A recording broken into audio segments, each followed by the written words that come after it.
Assalamualaikum warahmatullahi wabarakatuh. A very good morning and welcome to the Department of Geology, University of Malaya. I am Ilani Manafandi and I am honored to be your MC for this morning. Today we gathered to explore earthquakes and tsunamis, challenges, science and action. This seminar organized by the Malaysian Meteorological Department, the Department of Geology at University Malaya and the Geological Society of Malaysia aims to enhance our understanding of this natural phenomenon, discuss challenges, and explore scientific advancement for better preparedness. This event will be live streamed on Met Malaysia's official YouTube and Facebook channel. So before we begin, a few housekeeping announcements. Please ensure your mobile phones are switched to silent mode. In the unlikely event of an emergency, please remain calm and follow the directions of the event staff. The emergency exits are located at the main door.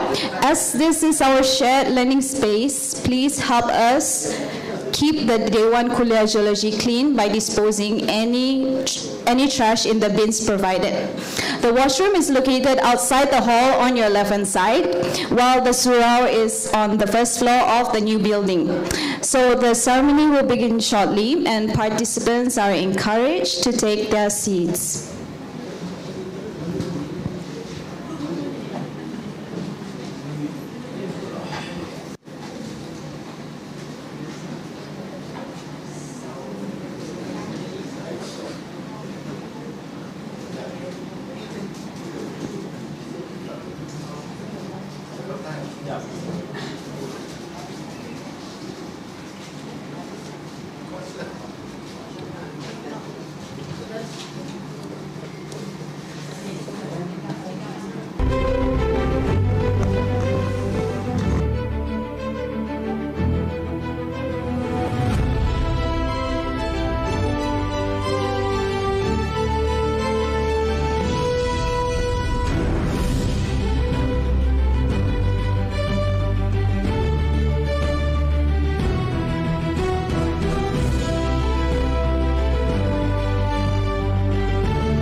warahmatullahi wabarakatuh. Jadi kami menjemput semua para hadirin untuk penuhkan seat di depan sambil kita menunggu untuk para VIP berharap masuk ke dalam dewan lah.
Assalamualaikum warahmatullahi wabarakatuh. A very good morning and welcome to the Department of Geology, Universiti Malaya.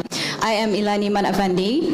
I'm honored to be your MC for this morning. So today we are gathered to explore earthquake and tsunami, challenges, science and action. This seminar organized by the Malaysian Meteorological Department, the Department of Geology at Universiti Malaya and also the Geological Society of Malaysia aims to enhance our understanding of these natural phenomena, discuss challenges and explore scientific advancements for better preparedness. The event will be live streamed on Malaysia's official YouTube and Facebook channels. So before we begin, a few housekeeping announcements. Please ensure your mobile phones are switched to silent mode. As this is our shared learning space, please help us keep DKG clean by disposing of any trash in the bins provided outside. The washroom is located outside of the hall on your left-hand side, while the surround is on the first floor of the new building. Ladies and gentlemen, may I kindly ask everyone to rise and extend a warm welcome to our distinguished guests.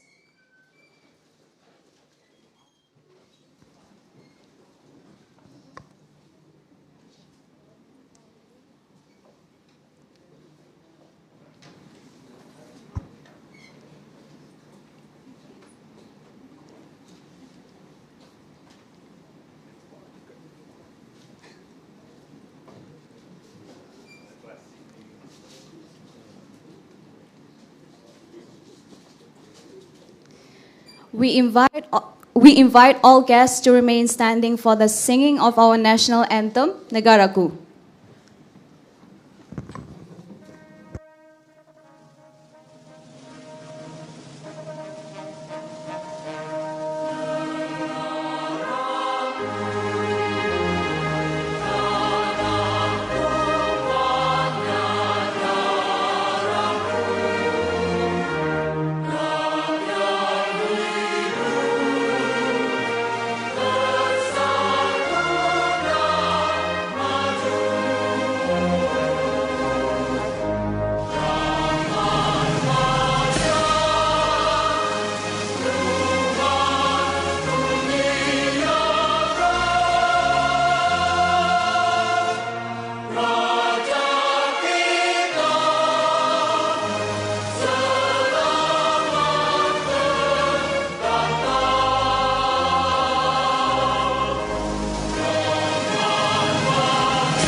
Thank you, ladies and gentlemen. Please be seated.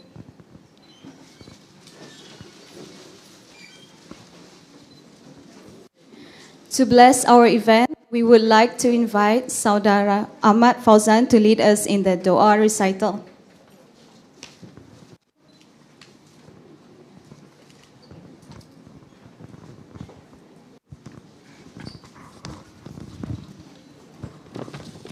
Assalamualaikum warahmatullahi taala wabarakatuh.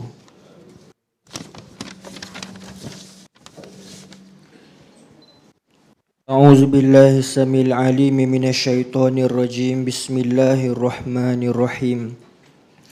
Segala puji bagi Allah, Tuhan sekalian alam. Selawat dan salam ke atas junjungan besar Nabi Muhammad sallallahu alaihi wasallam, ahli keluarga, para sahabat dan seluruh pengikut baginda hingga ke hari akhirat.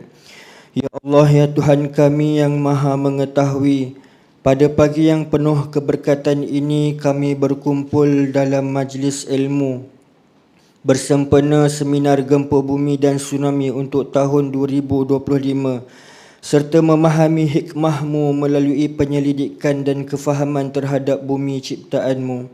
Ya Allah, kurniakanlah kepada kami ilmu dan kefahaman yang bermanfaat serta kebijaksanaan dalam menilai risiko dan merancang tindakan demi keselamatan masyarakat dan kemajuan negara kami Malaysia.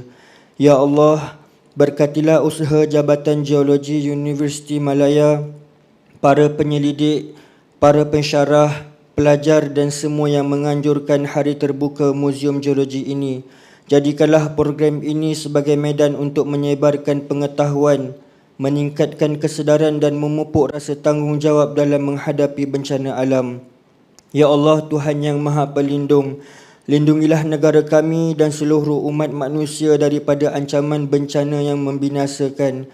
Ya Allah, jadikanlah seminar ini berjaya mencapai objektifnya, memperkukuhkan kefahaman saintifik, memperluas jaringan kerjasama dan menyemai komitmen terhadap keselamatan serta kelestarian bumi. Akhirnya, ya Allah, jadikanlah setiap langkah kami sebagai amal soleh yang Engkau redai. Kurniakanlah ketenangan, keberkatan dan kejayaan kepada kami semua. Allahumma Rabbana atina fid dunya hasanah wa fil akhirati hasanah wa qina azabannar. Walhamdulillahi Rabbil Alamin.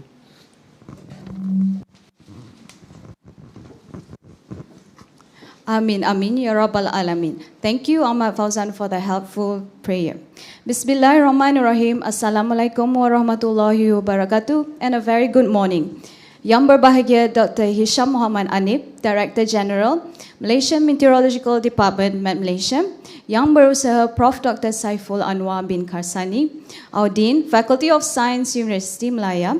Yang berusaha Associate Professor Dr. Mio Hakif Amir Hassan, the Head of Department, Department of Geology, Universiti Malaya, yang berusaha Prof. Dr. Azman Abdul Ghani, Professor of the Department of Geology, Universiti Malaya.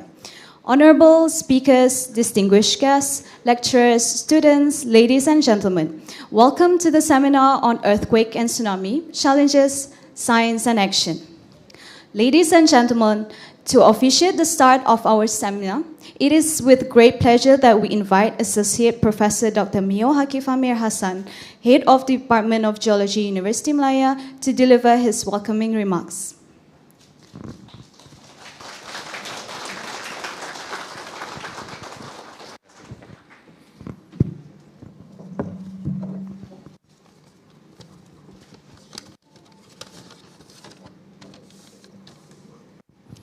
Okey, Assalamualaikum, selamat pagi. Yang berbahagia Dr. Hisham Muhammad Hanif, Ketua Pengarah Jabatan Meteorologi Malaysia, yang berusaha Profesor Dr. Saiful Anwar Kasani, Dekan Fakulti Sains, yang berusaha Profesor Dr. Azman Abdul Ghani, Profesor Jabatan Geologi. Dengan izin saya guna bahasa Inggeris, just to welcome our international participants also.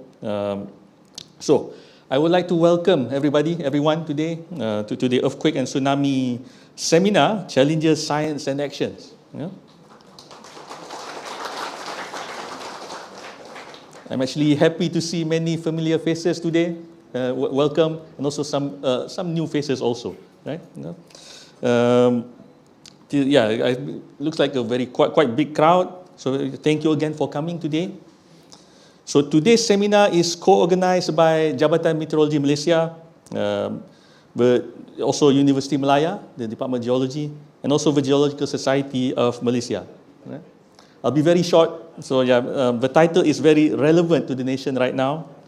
What with climate change, rapid development, urbanization, our fields are in focus right now by communities, right?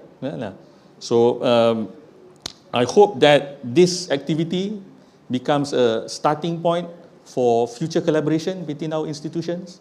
I hope that happens in the near future. We have an impressive lineup of speakers today. We have Dr. Heri Telajan Linang from UM. We're talking about earthquakes.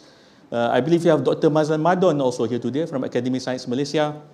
Dr. Nur Hadiza from Meteorology Malaysia. And also Associate Professor Dr. Melby from Engineering, Universiti Malaya. Right? Lastly, I wish everyone a productive seminar. Again, I would like to say thank you for coming today. Thank you.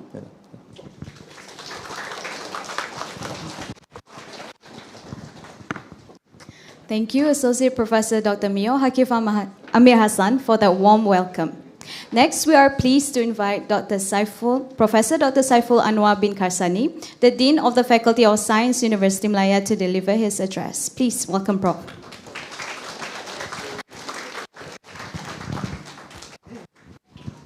Thank you, Madam Chairperson. Yang berbahagia Dr. Muhammad Hisham Muhammad Hanif, Timbalan Ketua Pengarah Operasi Jabatan Meteorologi Malaysia, MET Malaysia. Dr. Mio Hakif Amir Hassan, Ketua Jabatan Geologi. Distinguished speakers, colleagues, students and guests, Assalamualaikum dan selamat pagi. Izinkan saya menyambung ucapan dalam bahasa Inggeris. It gives me great pleasure to welcome everyone, all of you, to the Earthquake and Tsunami Seminar and Geology Museum Open Day 2025. This event is a proud joint effort, and I'm thrilled to see such a strong collaboration between our Department of Geology and our esteemed partners at the Malaysian Meteorological Department, MET Malaysia, in collaboration with the Geological Society of Malaysia. It is our direction as a university to try and engage as much as possible with the stakeholders and the powers that be so that we can solve the nation's problems together. And just to let everyone know, 2026 will be termed a year of engagement for the Faculty of Science. As such, we hope to be having many more of this kinds of engagement moving forward. I would like to take this opportunity to express my sincere appreciation to the organizing committee for their hard work. My deepest gratitude goes to our collaborative partners, and I'm especially delighted to have Dr. Muhammad Hisham with us today, representing Malaysia's strong commitment to this initiative. Ladies and gentlemen, The theme for the seminar today is Earthquake and Tsunami, Challenges, Science and Action. Before 2000 and tahun bila tsunami yang besar tu? Early 2000s, I can't remember. 2004. Before that, saya tak pernah dengar pun the term tsunami actually. That was the first time.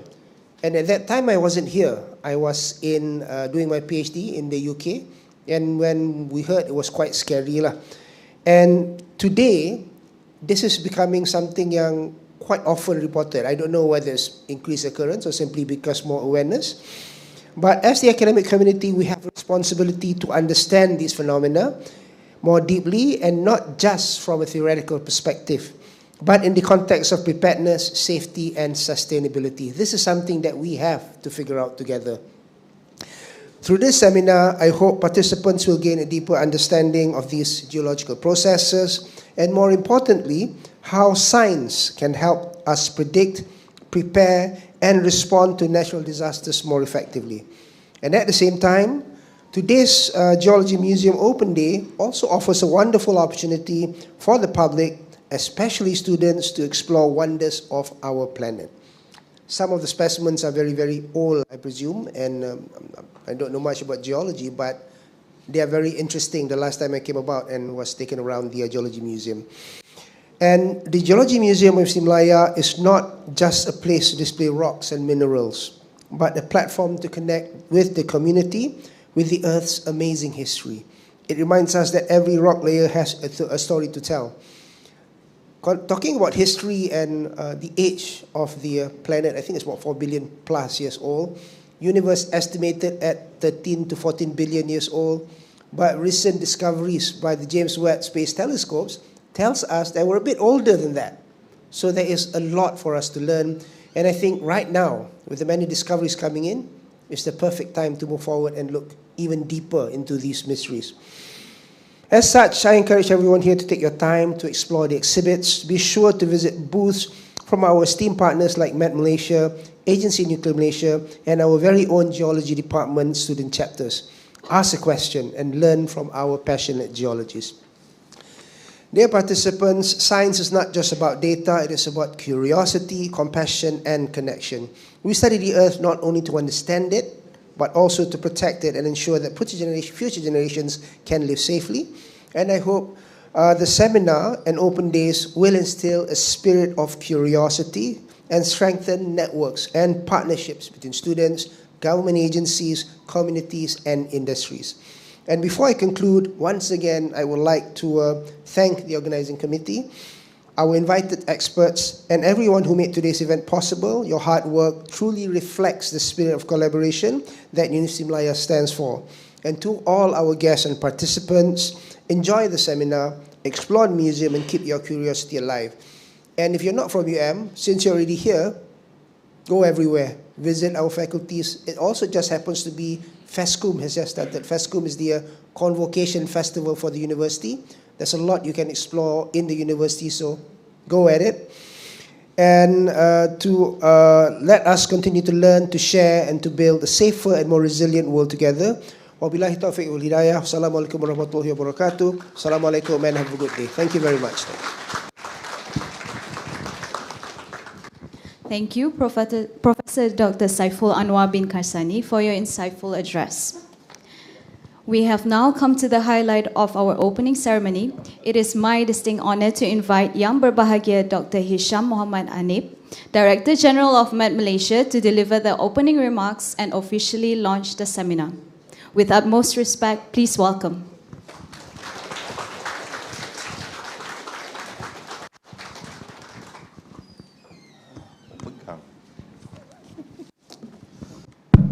Ya, bismillahirrahmanirrahim. Terima kasih kita punya pengacara majlis pada pagi ini. Yang berbahagia Profesor Dr. Saiful Anwar bin Karsani, Dekan Fakulti Sains. Yang berusaha Profesor Madya Dr. Mio Hakif Amir Hassan, Ketua Jabatan Geologi. Rakan saya semua ni sebenarnya. All of them is my colleague actually, my junior. And only that one is my senior. We are all from UM. So since saya punya text is in BM, let me give my speech in PM. Is it okay?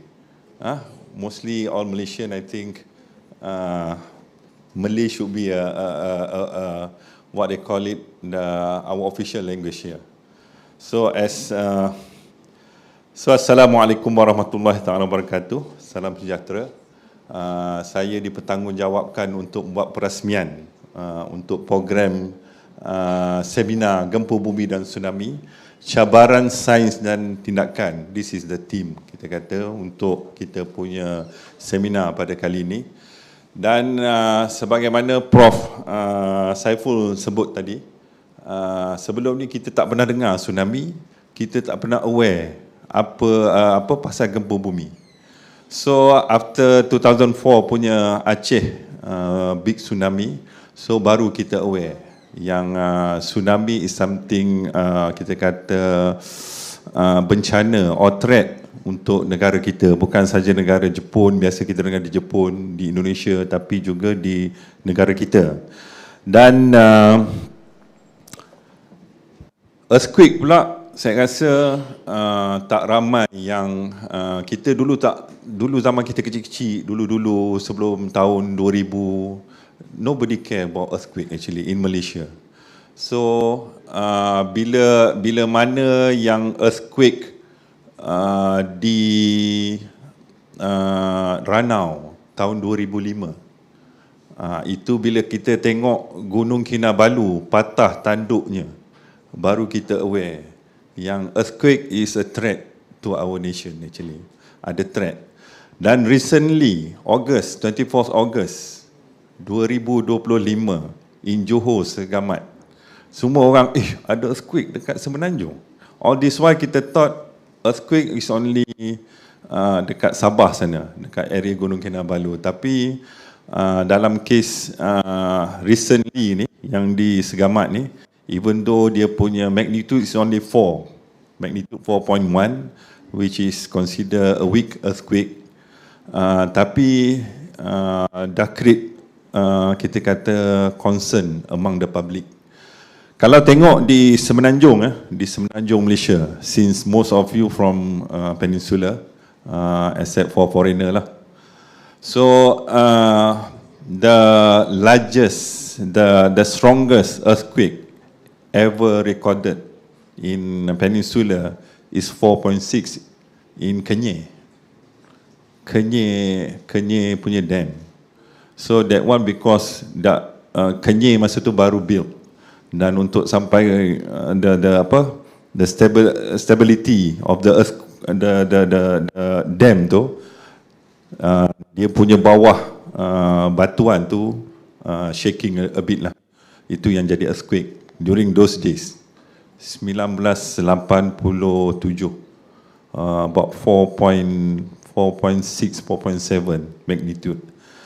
Then after that 4.1 yang recent ni lah yang buat everybody quite panic. Tapi as for Met Malaysia, lepas pada that earthquake Johor, few universities come and want to have collaboration with us, and a result of that also kita buat seminar ni lah, sebab nak educate the public about what is really happen, what is really the threat of earthquake in Malaysia. Dan saya rasa you all aware yang kenapa Jabatan Meteorologi Malaysia yang melaksanakan tugas untuk monitor earthquake di Malaysia. So as for your information, di Met Malaysia kita ada 5 core service. One is weather. Semua orang aware that we are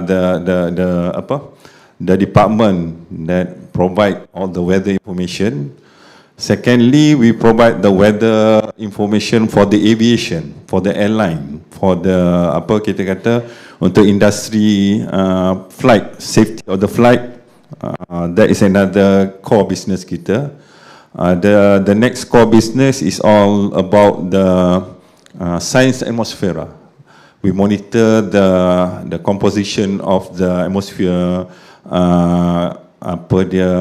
greenhouse gases element, So this is our third core business. The fourth core business is this climate service. Kalau student, saya rasa ramai yang akan datang ke Jabatan Meteorologi Malaysia untuk dapatkan data climate. So, and the fifth, kita punya core business monitoring earthquake and provide tsunami punya warning. Jadi kita ada 5 core business. Jadi one of the kita punya branch of business is earthquake and tsunami. So we has been apa kita kata, kita have been appointed by the government to be responsible on all the earthquake, give information. As for Sains, for earthquake, so far memang kita tak ada teknologi untuk ramalkan earthquake lebih awal berbanding dengan cuaca kita boleh ramal lebih awal, kita tak ada masalah. Dan as for earthquake, tak ada negara yang tak ada teknologi kita kata so far, unless kalau ada inovasi baru, mana tahu boleh bantu kita untuk keluarkan ramalan gempa bumi lebih awal yang boleh kita kata lebih memberi makna lah, kalau dapat keluarkan amaran lebih awal sebelum berlakunya gempa bumi. Dan dengan seminar ni yang berlangsung bersekali dengan hari terbuka, saya dipahamkan ada hari terbuka, kita ada booth, banyak booth kat luar.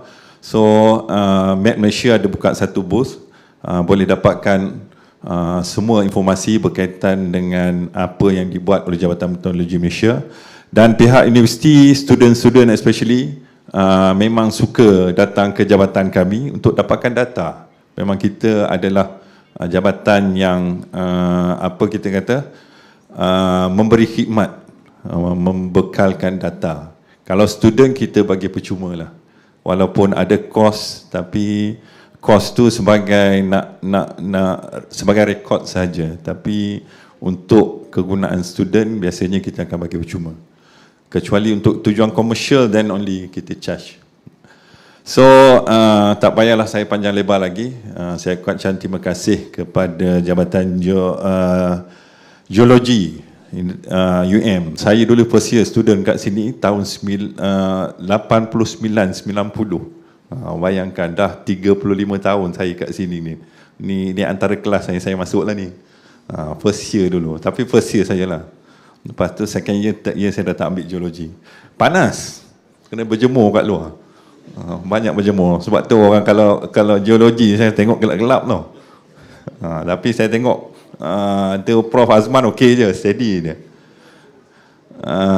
Dan saya harap semua yang hadir pada pagi ini dapat memanfaat segala program yang telah diatur oleh pihak jawatankuasa. Terima kasih kepada pihak pengurusan Fakulti Sains, Dekan Fakulti Sains kerana memberi kita kata kerjasama lah untuk membenarkan kita bekerjasama dengan Jabatan Geologi untuk mengadakan seminar pada hari ini. Dan seminar satu hari daripada pagi sampai petang. Jadi to those yang datang untuk gain knowledge, this is the platform for you to get as much information as you can regarding earthquake and tsunami. So dengan lafaz Bismillahirrahmanirrahim, saya dengan ini merasmikan kita punya seminar Gempa Bumi dan Tsunami, Cabaran, Sains dan Tindakan. Sekian, terima kasih.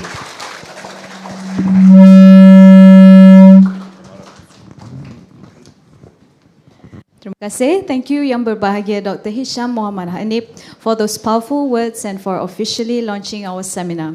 As a token of our heartfelt appreciation, we would now like to invite our distinguished guests to receive a small memento. May I please invite Professor Dr. Saiful Anwar, Dr. Mio Hakif to come forward to present the token of appreciation to Yang Berbahagia Dr. Hisham Muhammad Hanif.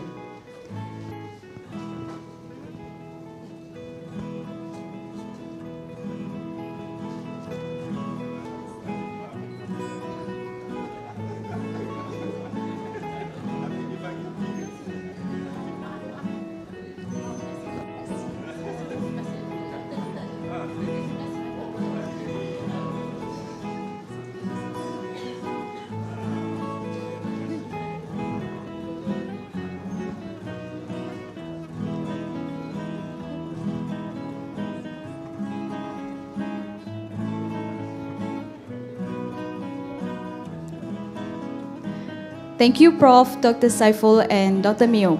May I please invite Yang Berbahagia Dr. Hisham Muhammad Anip to come forward to present the token of appreciation to the Faculty of Science Dean.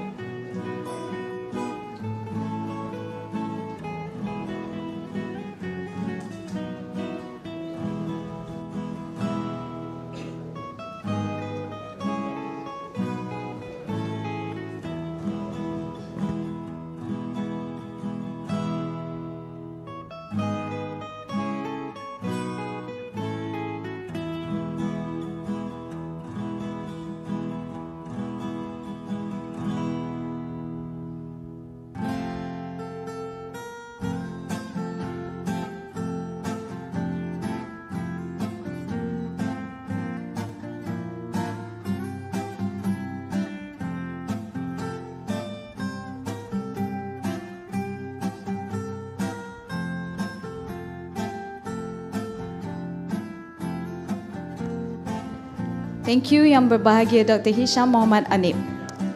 We would like to invite all our esteemed guests and speakers to rise from their seats and gather together for a memorable group photo session. This is a wonderful opportunity to capture the spirit of our event. Okay. Yes. So the photographer will be here and then just ambil the gambar from the front lah.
We have now officially concluded our opening ceremony. We extend a warm invitation to our distinguished guests to explore the fascinating exhibition booth located at the Geology Museum, where you can discover the latest innovations and insight of our field. For all registered participants, please make your way to MMP, where light refreshments await, providing a perfect chance to network and share ideas.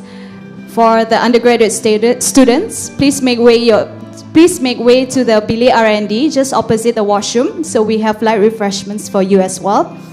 Please note that the seminar session will resume right back here in this hall in approximately 20 minutes. So we will start about 10 a.m. Thank you for your attention and participations.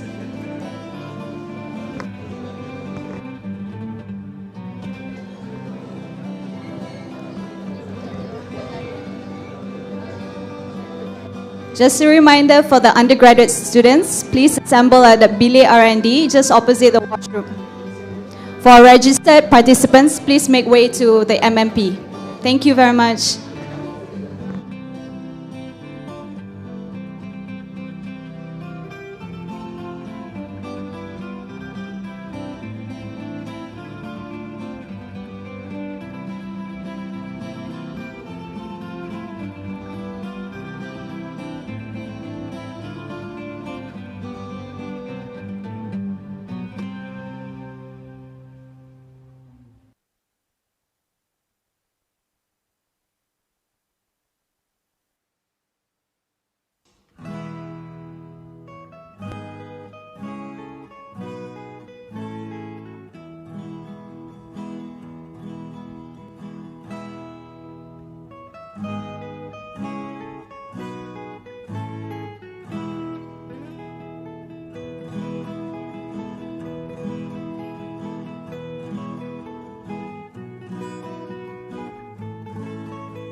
Assalamualaikum.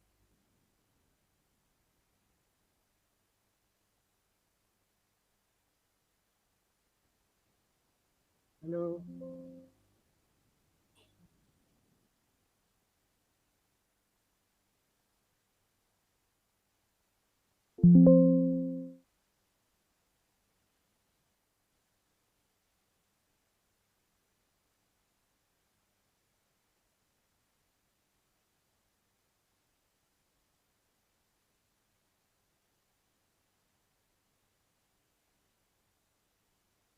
Hello everyone. Can you hear me?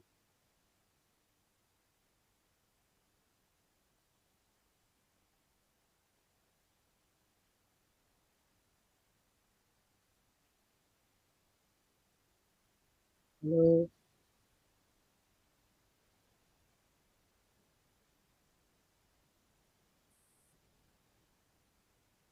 Hello, good morning.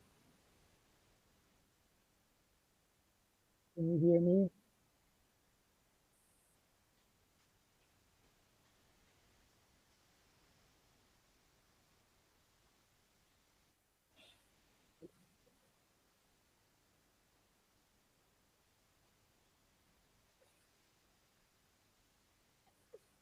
Hello.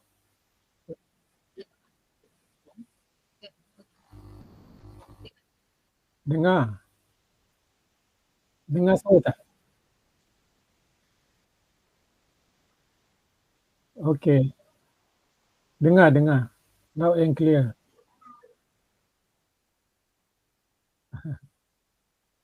Dia macam ada lag sikit.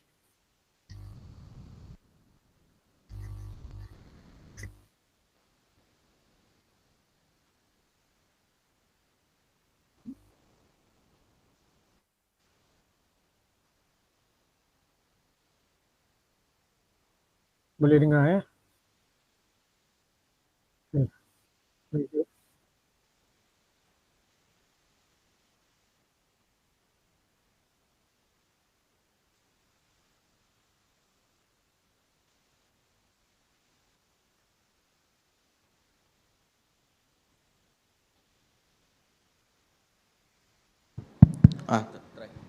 Hello. Uh, can you hear me tak, Dr. Mazran? Boleh dengar? Boleh? Boleh. Okay. Clear tak, Doktor? Clear. Okay. Macam ada echo. Oh, ada echo.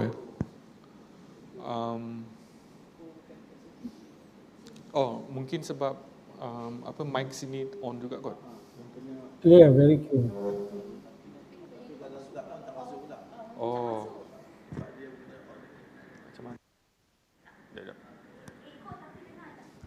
Echo but you still can hear okay, Doktor?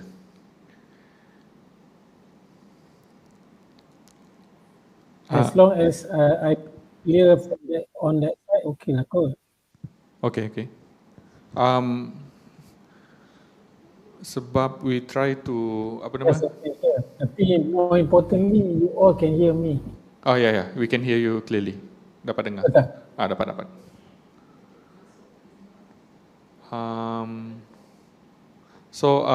We'll start around dalam 1 minit, 10:15 lah. 10:15, and then we'll go until 10:45 macam tu, and then it will be your turn lah, Doktor, nanti. Boleh test screen tak? Yeah, can you share your screen, Doktor? I try to see.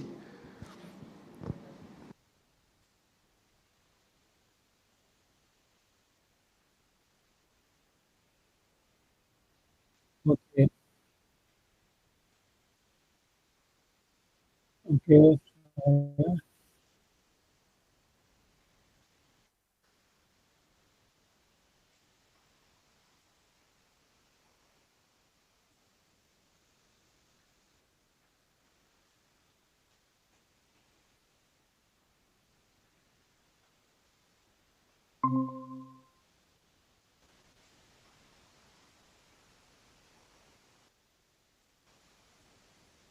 That's my screen.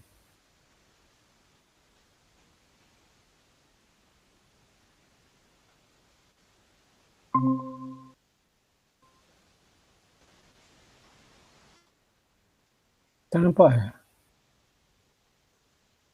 That's my screen.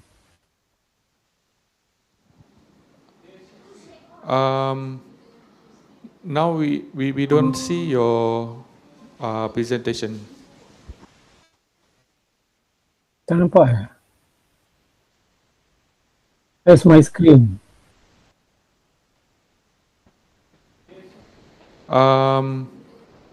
Now we don't see your presentation. Tak nampak eh? That's my screen. Sekejap ya.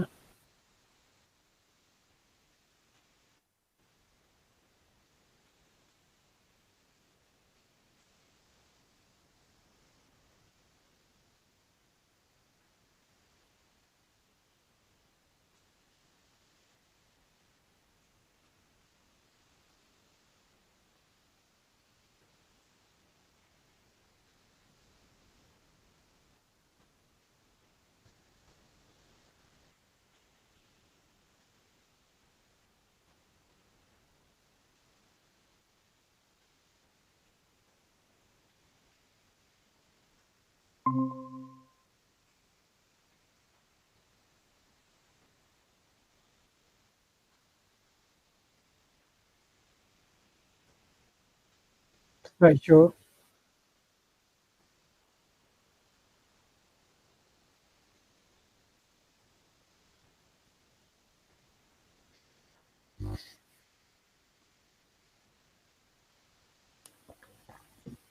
Ya. Saya dah share dah.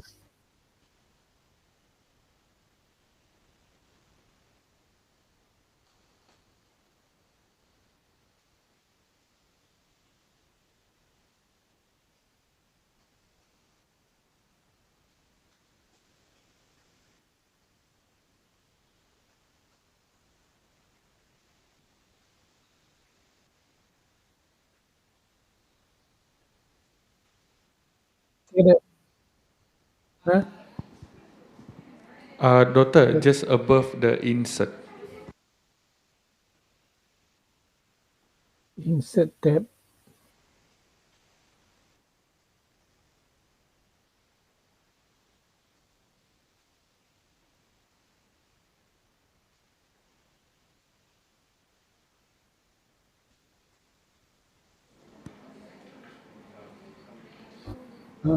Save ada.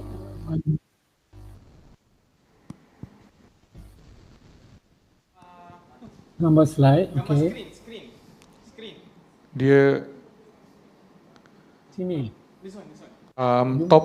top left, you have file, home, and then insert on the PowerPoint punya window, Doctor. Saya try lagi sekali. Okay. Doctor, if not, can you send me the slide through email? Nanti we'll open it here. Is that okay? Possible?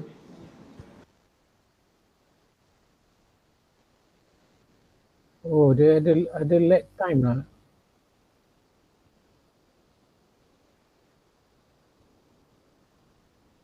Ya, betul. Okay. Boleh. Yeah. Nanti send it to my email, then I'll open it.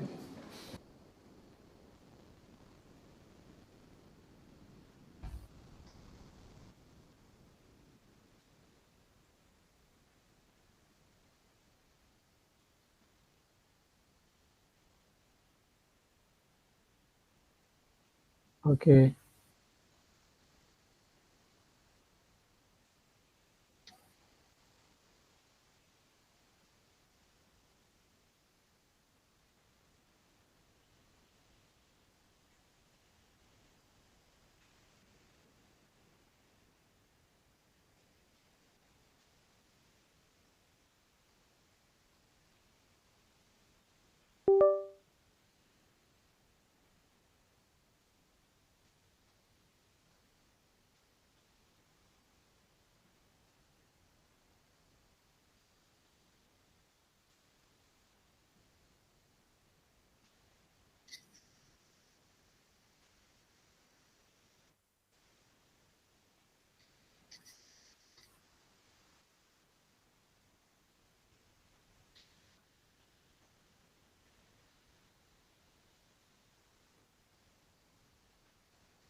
Saya dah send email.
Tapi dia ada lecture macam mana.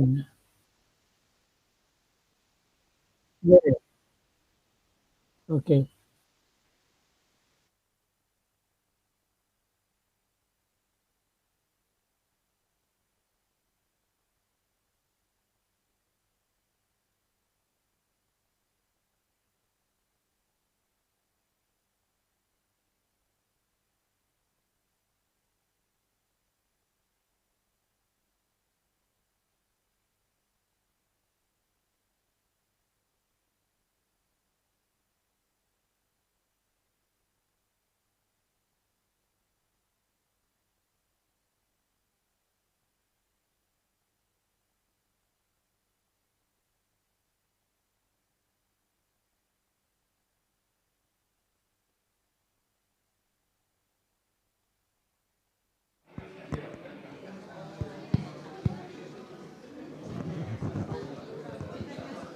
Okay.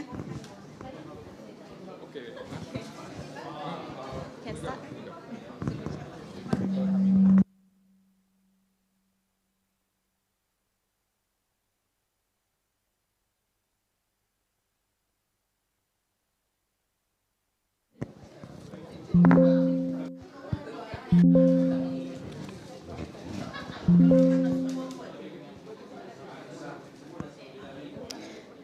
Welcome back, ladies and gentlemen. We hope you had a delightful time enjoying the refreshments and exploring the exhibits. We are now ready to delve into the heart of our event, the seminar titled Earthquakes and Tsunami, Challenges, Science and Action. This seminar brings together 4 distinguished experts who will share their invaluable insights on a range of topics concerning seismic activity and its impacts, particularly in our region. For our Q&A session, we kindly ask you to hold your questions until the end of the session. This will allow each speaker ample time to present their material and ensure that we can address your inquiries thoroughly. To kick off our seminar, it is our great pleasure to introduce our first speaker, Dr. Harry Telajan Linang. Dr. Harry is an academic staff here specializing in seismology, where his talk is on the tectonics of Southeast Asia, situating Malaysia on the Sunda Plate. Please join me in welcoming Dr. Harry.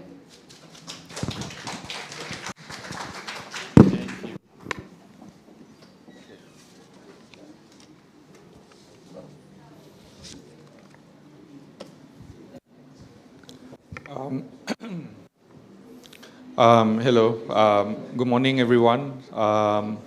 Thank you for being here. So, without further ado, I'll start my presentation. So today, what I'm going to talk about is a bit brief. I'm not going to spend a lot of time going into details. It's just a brief overview of where Malaysia is in Southeast Asia and the tectonics of the region. So it's just looking overall in a larger scale pictures. Sorry.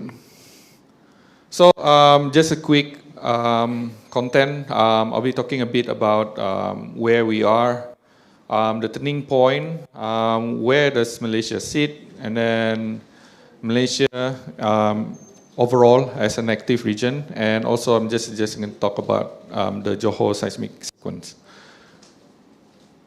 So Southeast Asia, we know it's an area where it's tectonically most complex, one of the most tectonically complex area on Earth.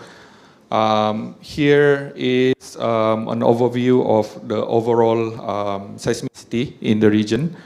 So Malaysia is here, Borneo, you have Sumatra, you have Java, and Southeast Asia overall it's a very active region. This is because of the presence of different plate boundaries in the region.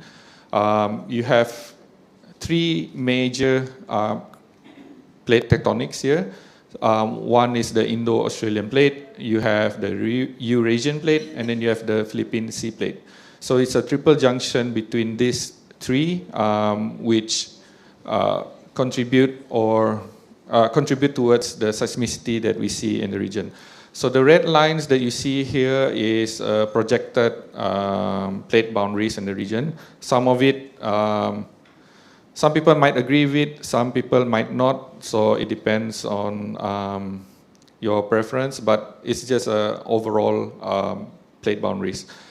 So in the Indo-Australian plate is subducting beneath the Eurasian plate, subducting north-eastward, and then you have the Philippine Sea plate subducting westward beneath the Eurasian plate. So the interaction between the three major plates here is why we have the Pacific Ring of Fire on this part of the world.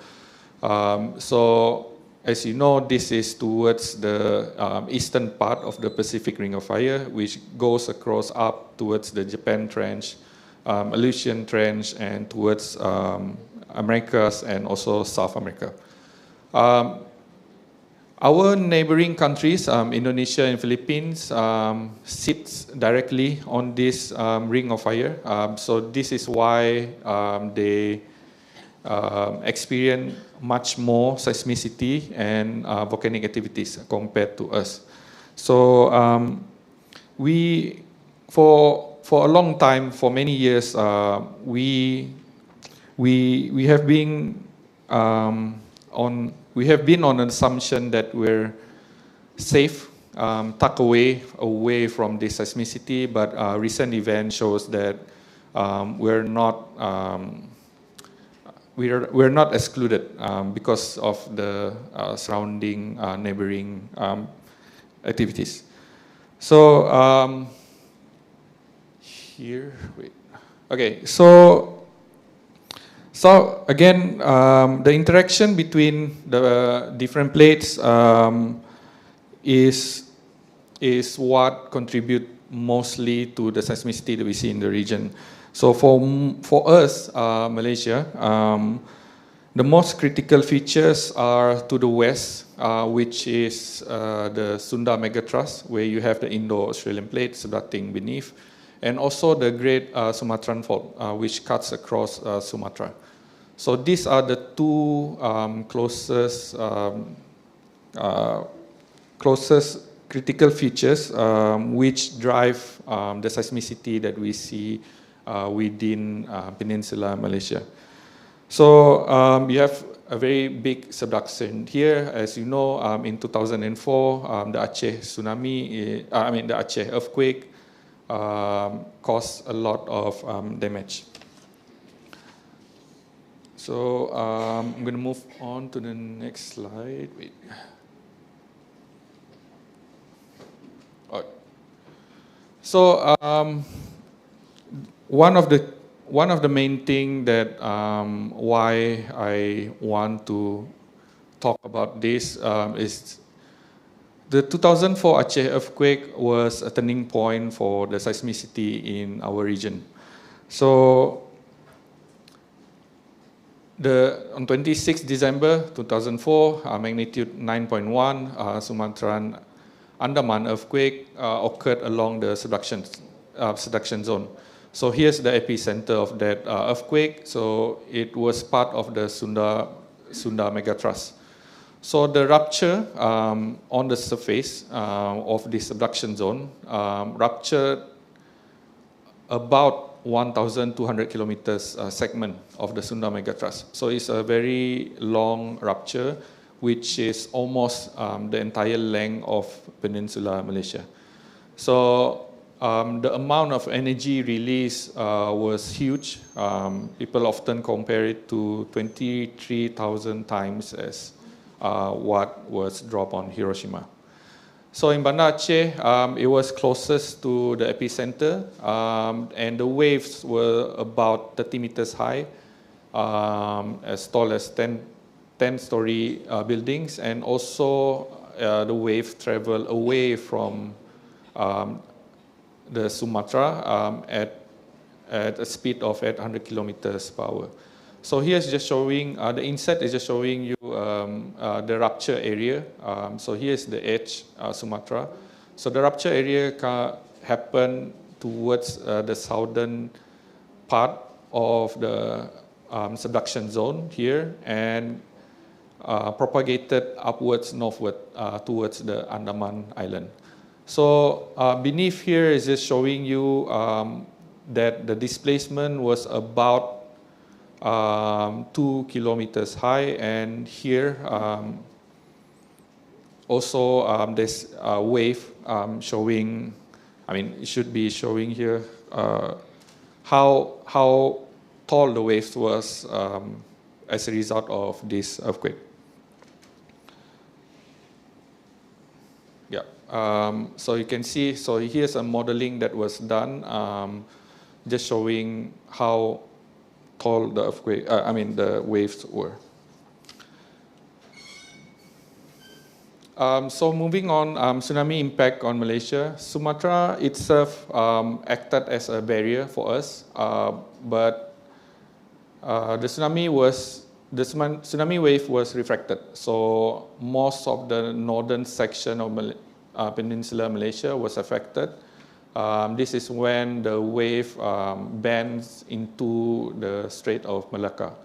So northern coastal area, most of the Penang, Langkawi, the wave was recorded up to 2 to 3 meters high, and in some localized area, it was said that it was up to 8 meters high. So Malaysia recorded 68 deaths, which 52 of it happened in Penang, which is unfortunate. So it was a pretty surprising event that happened during the time.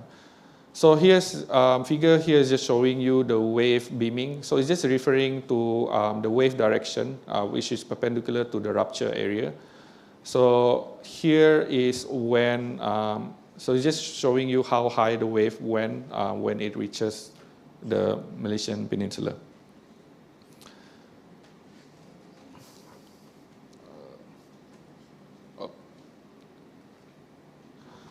So where does Malaysia sit?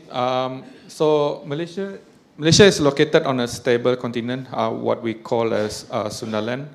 So the whole peninsula is a product of ancient collision between two continental fragments.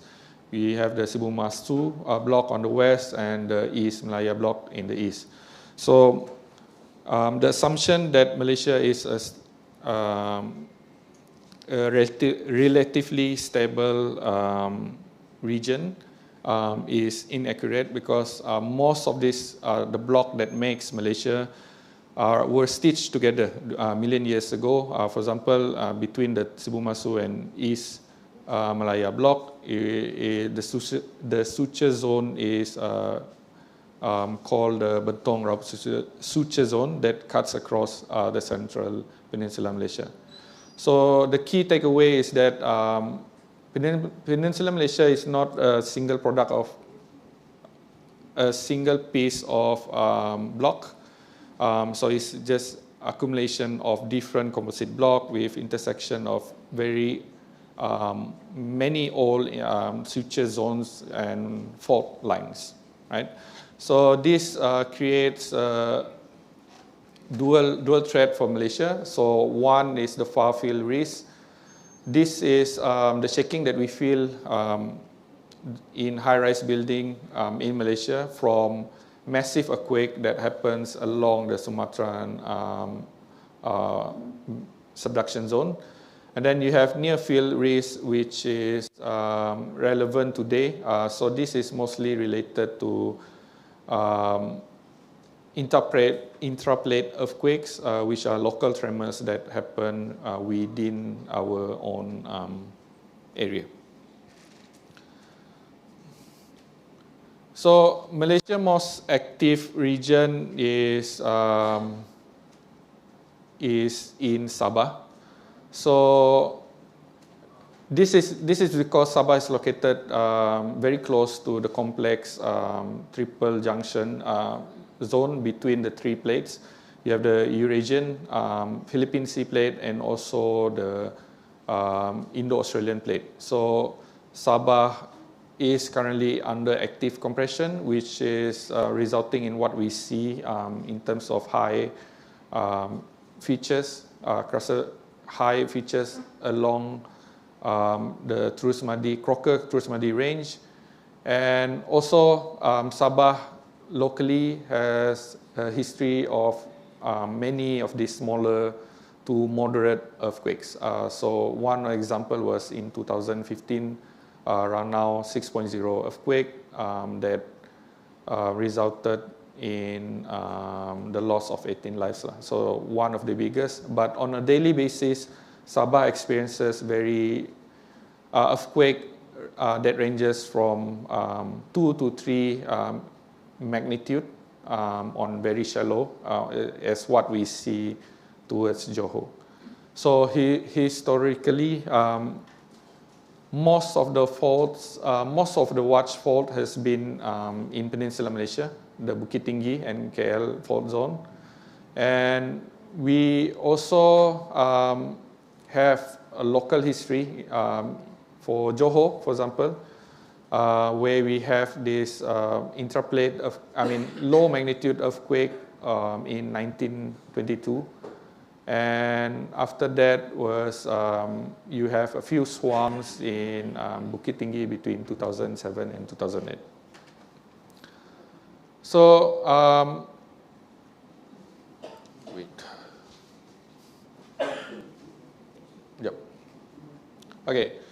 So I'm going to talk a bit about the Johor seismic sequence. So what we're seeing in Johor in August was something that was not expected. So it's a seismic sequence that we see that continues until November this month. The main shock was 4.1, which was near Segamat. And then you have all of this aftershock with a lower magnitude earthquake. So you have some period of quiet where you don't have any seismicity, and then in September, towards the end of September, and then I think this month there was one more earthquake. So what we did is that we look at some of the daily data that was recorded by seismic station around the southern peninsula, and then we noticed that there are actually much more smaller earthquakes in the southern peninsula. So this was not recorded or was published, but there are actually much more smaller earthquakes. So most of these were below 3, around 2 to 2.5.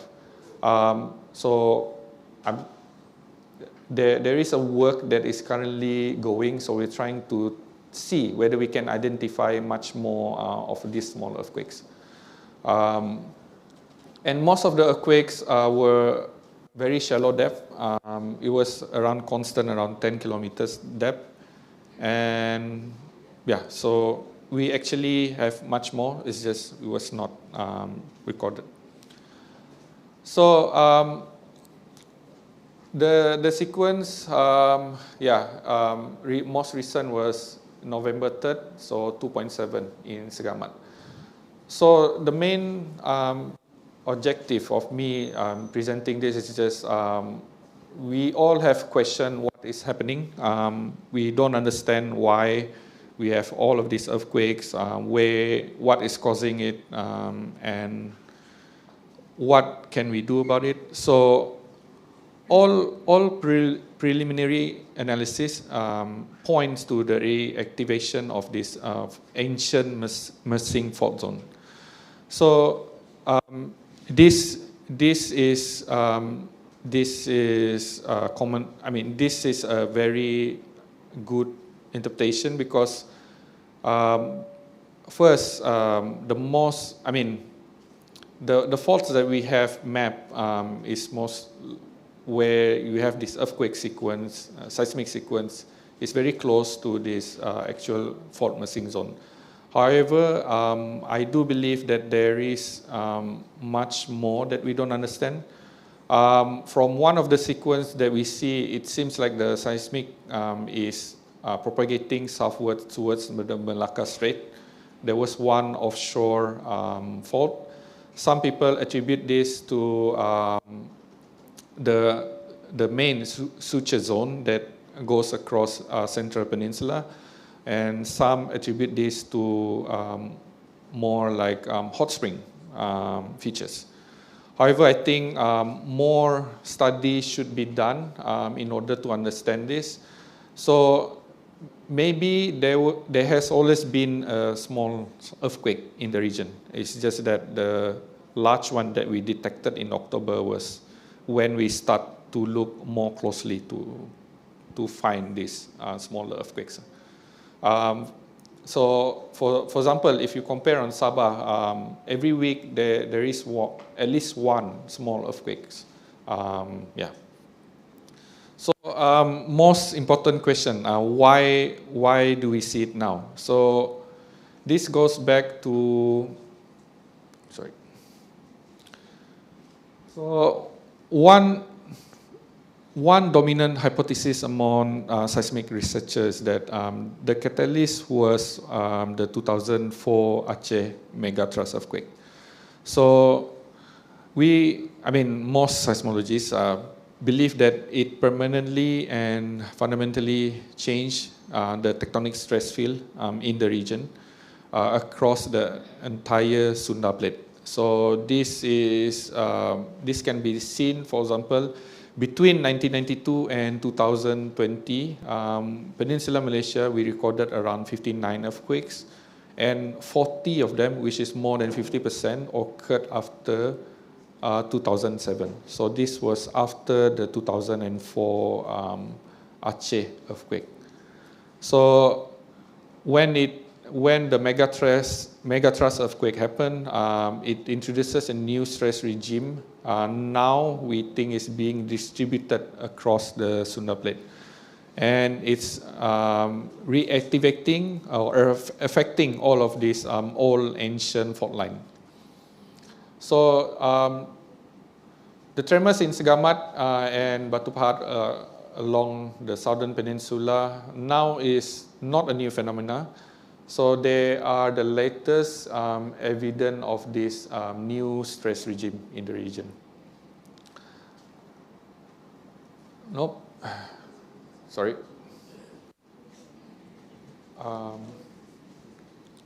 Second last, sorry.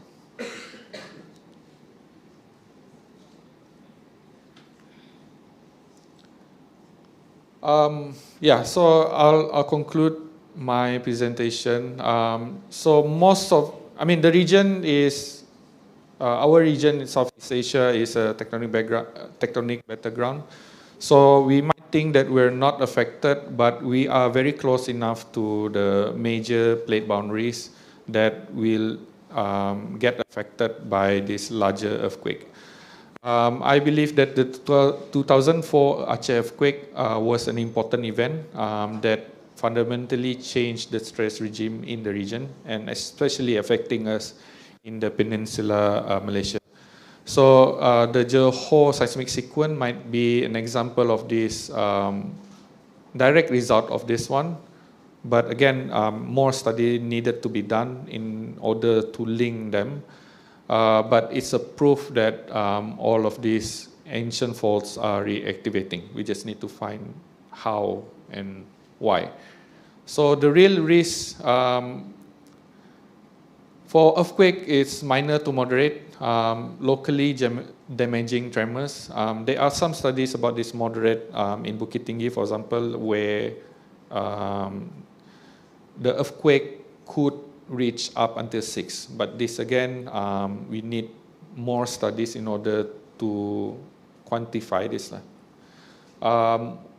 So here, this is paleoseismic studies that predicts that the magnitude could reach a maximum of 6. So event in the Johor tell us that we should shift our mindset from immunity to more of a resilient. We just need to know what is happening and not actually be afraid of it. Because when the main shock happened in October, there was a lot of people asking question, when is the next one will happen? Yeah, so in conclusion, we must enforce a more modern earthquake resilient mindset. Also introduce this earthquake resistant building codes, especially in this new identified risk zone. And also it's very important to educate the public on what to do. So the ground beneath us, we thought it's not stable. Actually, it's the Johor earthquake, the most recent one, shows that it's the new stress regime in our region, right? Okay, that's all from me. Wait. Yeah, thank you.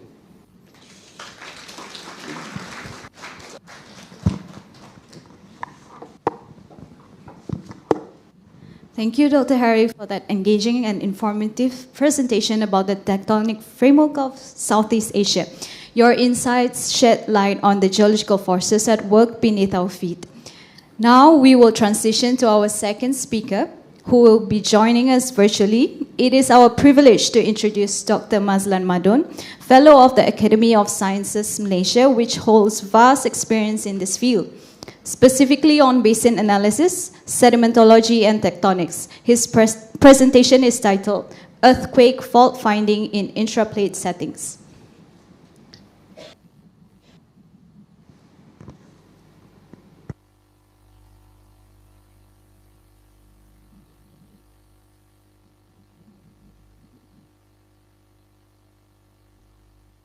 Hello.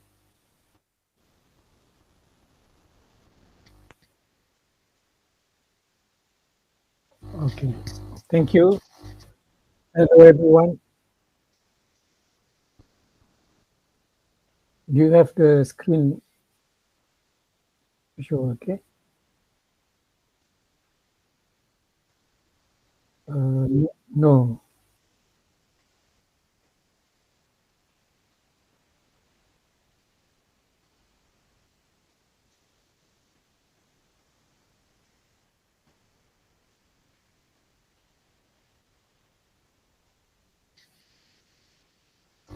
Okay. I can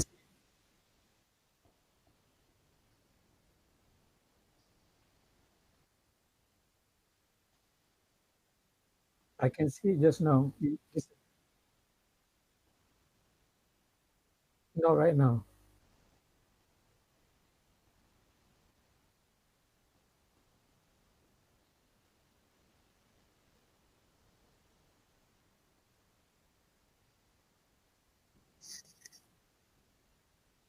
Yes, I can see. Okay. Hello, everyone. Good morning, I guess. I'm going to talk about earthquake. fault finding in the reason I was detail is because in, in the Johor earthquake, in it's made about the cause of the earthquake being as a result of intraplate stresses, not due to boundary forces, in particular the action zone. So what I'm going to do today is give a brief review of intraplate earthquake. What do we mean by intraplate earthquake and how do they occur? And then make some remarks on the causes of the earthquakes in Johor in 2025. In that next slide, please.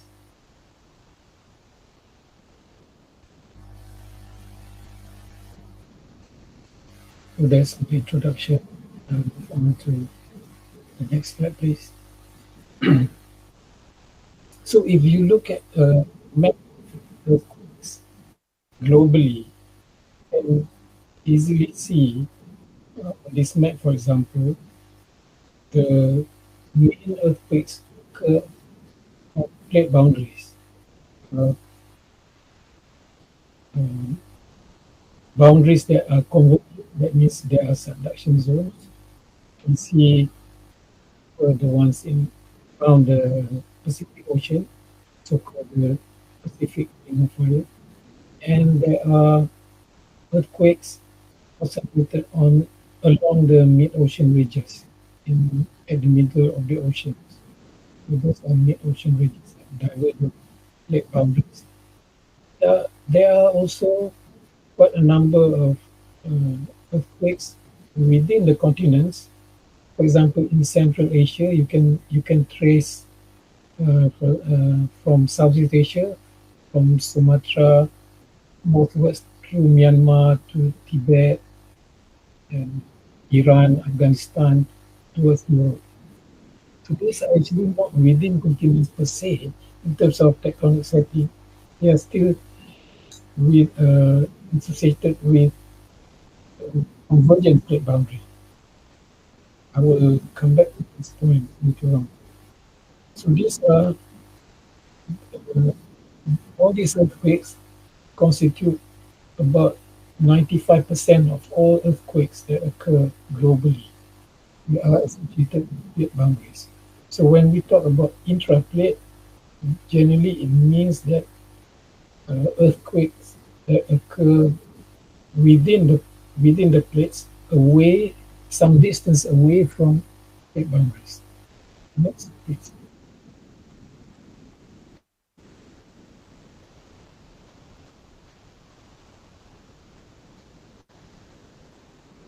So we all know the different types of plate boundaries. There are divergent boundaries, for example, along the mid-ocean ridge, where the ocean crust are created, and you have earthquakes because of the extensional faulting and the magma extrusion and so on in the earthquakes. In convergent plate boundaries, especially in the subduction zones, you have the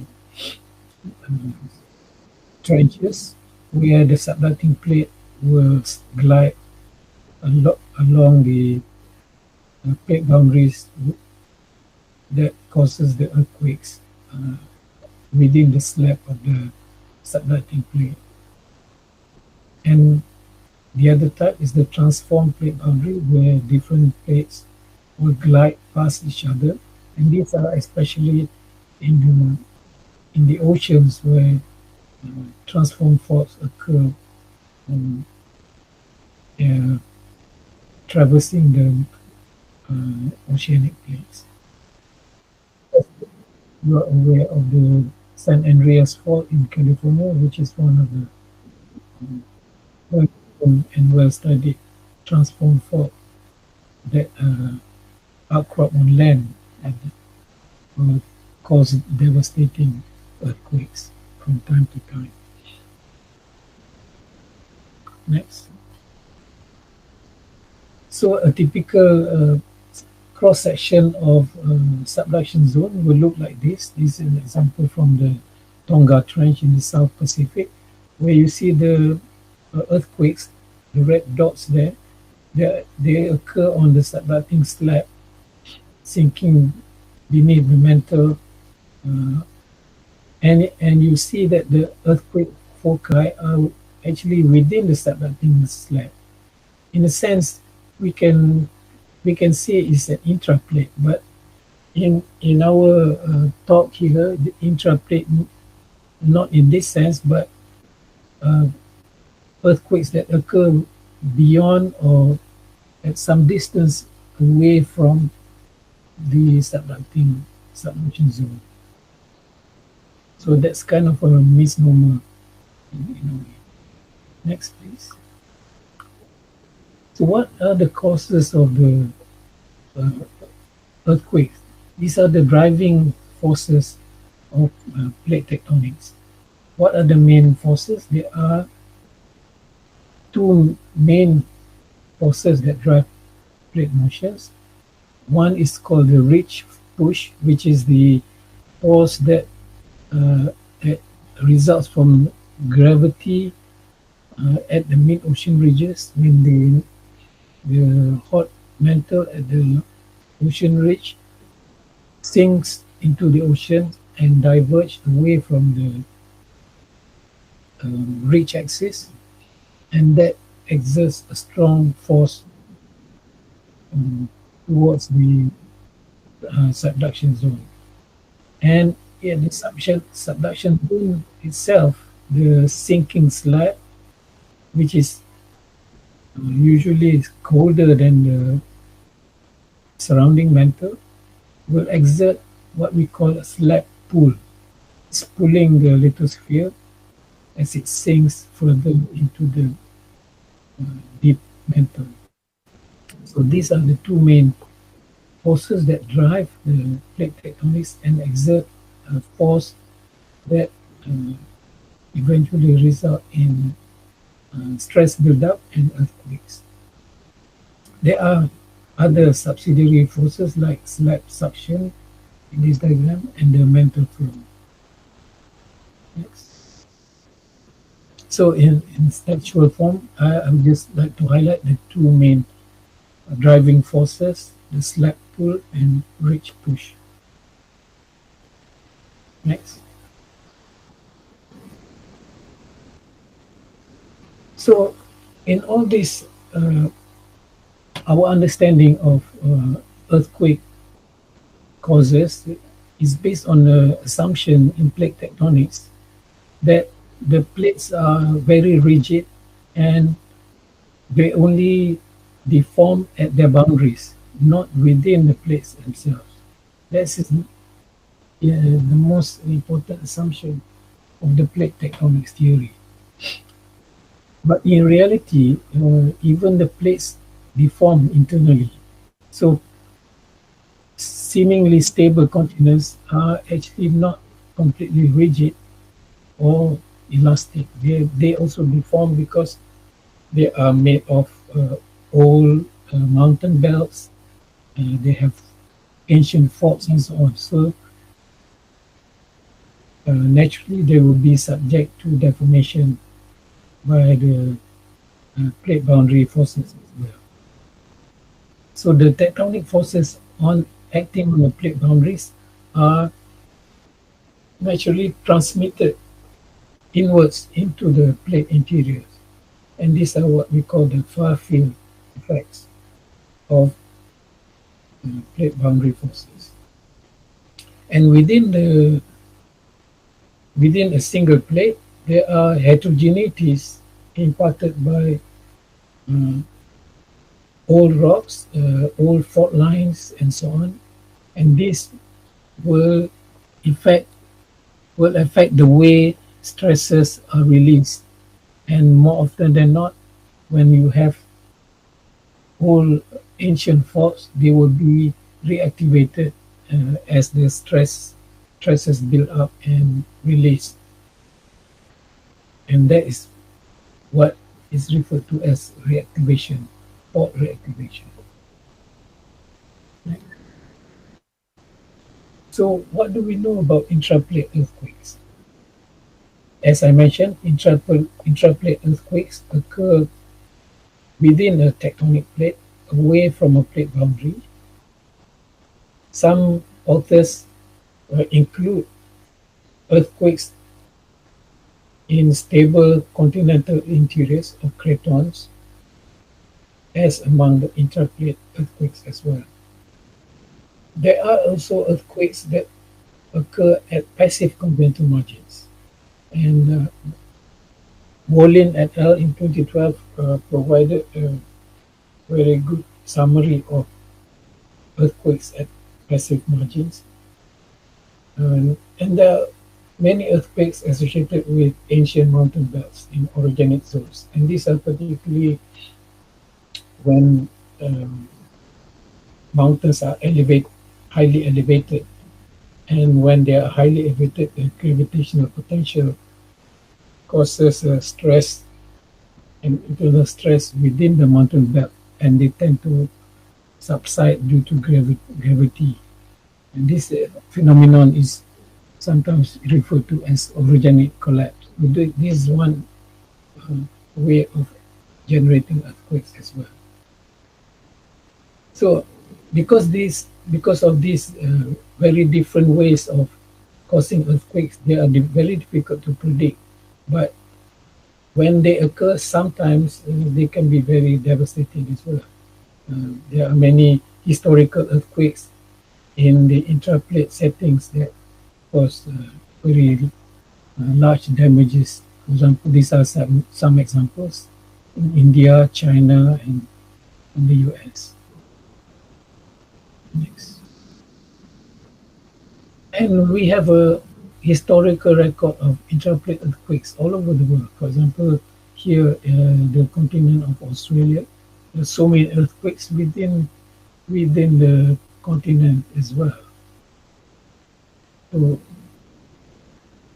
So it's not surprising at all you have intraplate earthquakes. Next. The east coast of the US, North America, these are earthquakes recorded for a long period of time that occurs within the continental USA. So there are a lot of examples of intraplate earthquakes. Next. As I mentioned, Wolin et al. Provided a summary review of earthquakes occurring at passive margins. This is the global map showing earthquake occurrences at passive margins. The reason we call them passive margins is partly because they are thought to be passive, but they can turn aggressive as well because there are a lot of earthquakes. And in some cases, for example, in the map here of Eastern North America, US and Canada, you can see a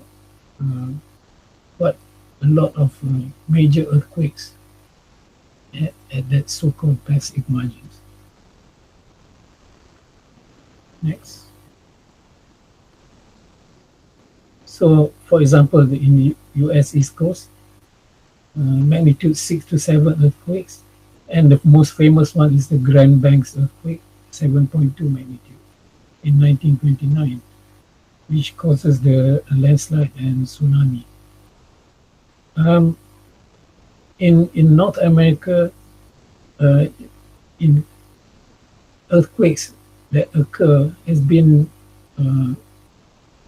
explained as being caused by glacial isostatic rebound, and this has been written quite a lot in literature to suggest that this could be the cause of many earthquakes at passive margins. But it does not explain those earthquakes in low latitude margins that have not been affected by glaciation. For example, in the eastern Brazilian margin, where earthquakes of more than 5 magnitude occur every 20-25 years, indicating that other causes may have been contributing to the seismicity at some passive margins.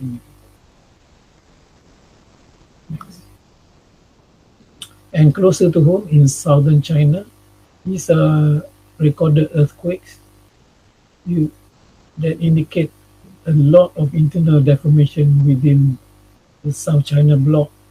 You can see the colored areas there. In terms of earthquake magnitude. So as I mentioned, in all origins or in so-called cratonic areas, there are also earthquakes. Next, and this is an interesting picture of the Alpine Himalayan belt, sometimes called the Alpine Himalayan seismic belt, because along this zone that stretches from Europe to the way to Papua New Guinea, this seismically activity is actually part of the Tethyan orogenic system. As you are aware that the Tethyan system has been the result of successive subduction over a long period of time from the Paleozoic to the Cenozoic, successive periods of subduction and mountain building. And in some areas, for example, in Sumatra and Java, Myanmar and Tibet, in fact, stretching into the Mediterranean, they are still active in terms of the seismicity. And this is an interesting aspect of the discussion, because as you can see in the next slide, often talk about the Pacific Ring of Fire. On this map, you can see in pink, we are very well versed with the Pacific Ring of Fire, which is a subduction zone, volcanic arcs all around the Pacific. But we rarely talk about Alpine Himalayan seismic belt, which I mentioned is now coming from Western Europe through the Central Asia into the Sumatra, Java, Sunda arc. Why is it important? But these are still, as I mentioned, convergent plate boundaries. But you can see that the width of the seismic belt can be more than hundreds of kilometers, 600-700 kilometers. For example, in the Himalayan and Tibet plateau. Next.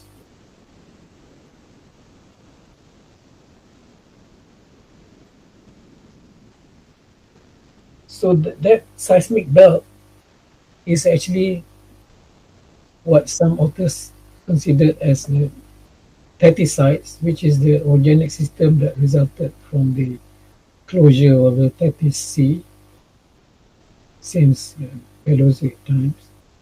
And Malaysia or Malaya and Southwest Borneo, including Sumatra and Java, for example, are part of that orogenic system. And what we see in the Sunda arc, the Sumatra-Java subduction zone, is only the latest phase of subduction of the Alpine system.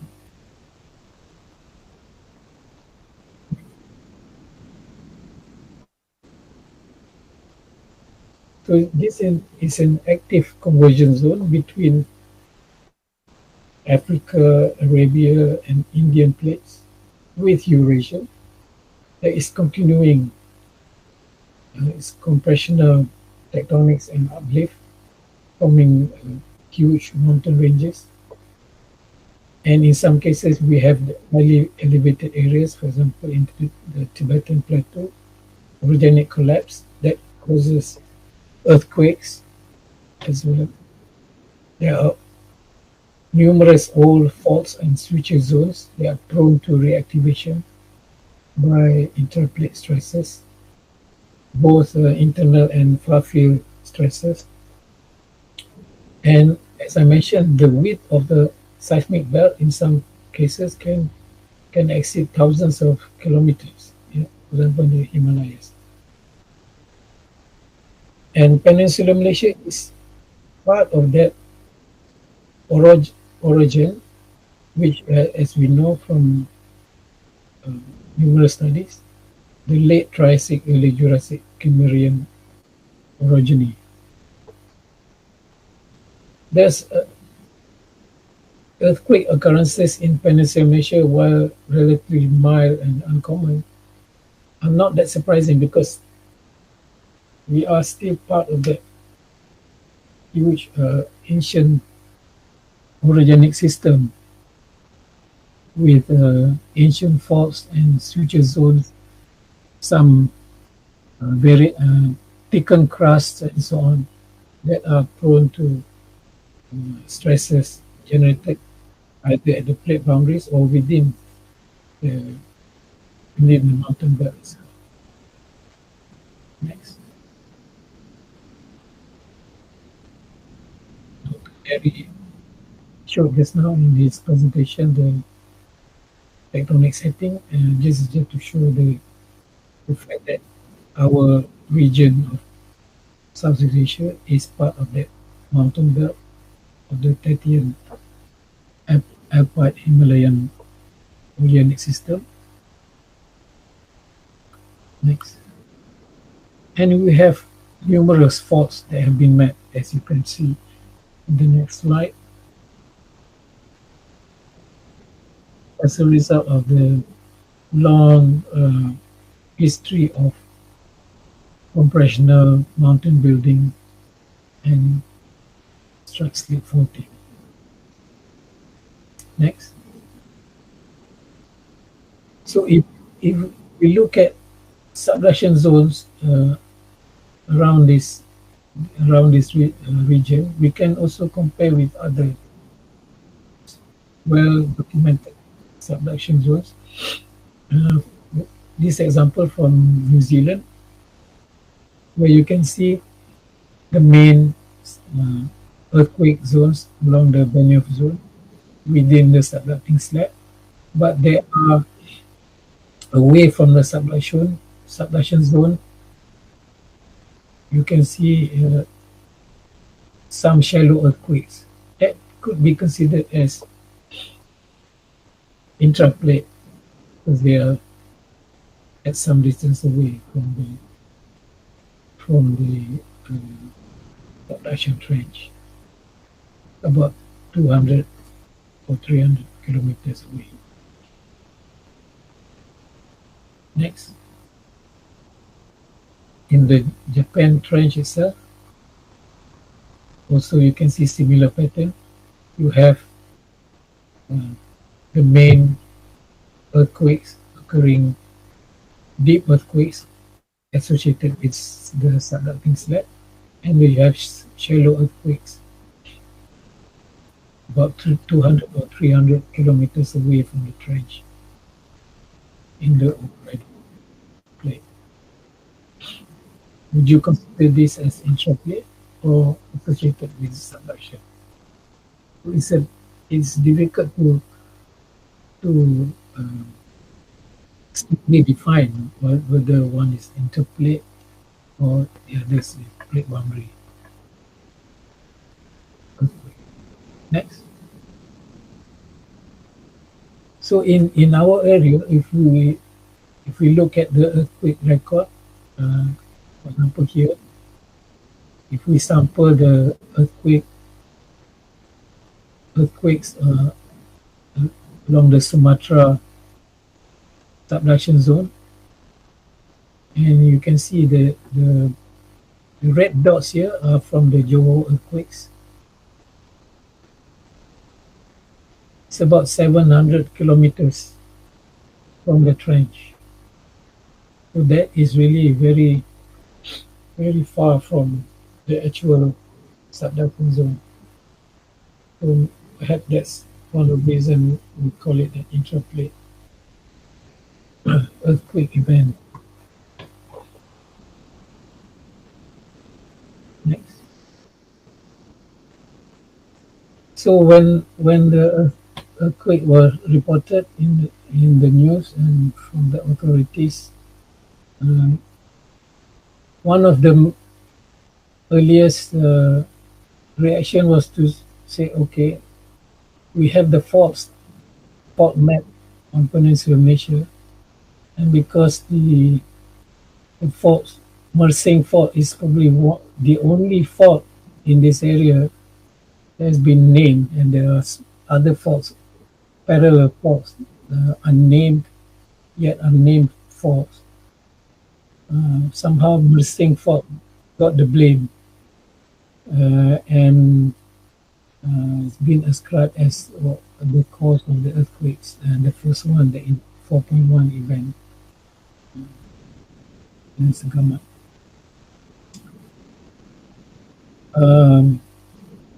Yeah, I have my doubts whether Mersing fault is actually the culprit, or there could be some other fault,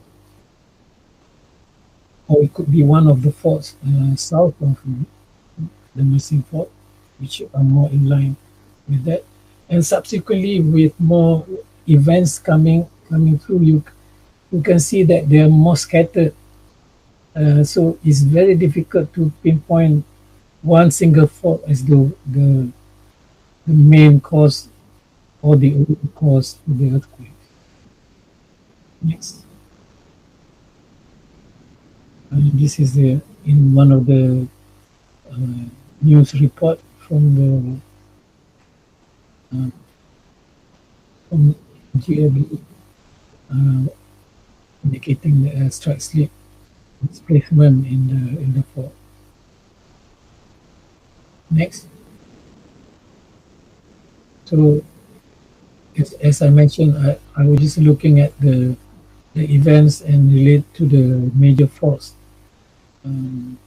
I have difficulty in trying to see whether it's actually the Mersing fault or some other faults or some other causes that contribute to the earthquakes. Next. And recently there's also a statement by JMG about the latest event as evidence of ancient volcanic activity, which is interesting because yes, there is volcanic activity indicated by the basaltic extrusive of Paleocene age, about 60 plus million years, in the Segamat area. But the earthquake itself is not evidence for volcanic activity. I think it's just coincidence. But the fact that you have the ancient basaltic flows, in fact, could be telling us something as well. Next.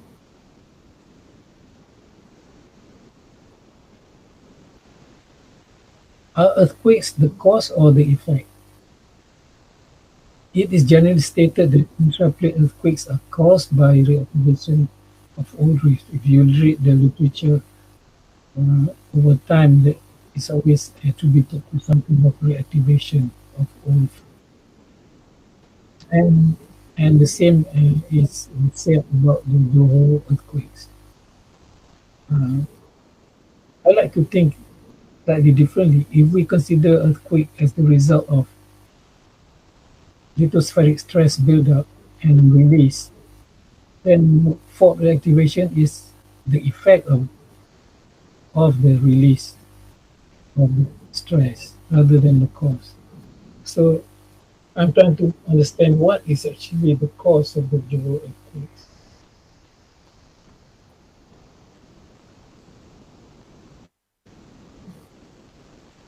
And we need to understand intraplate stress.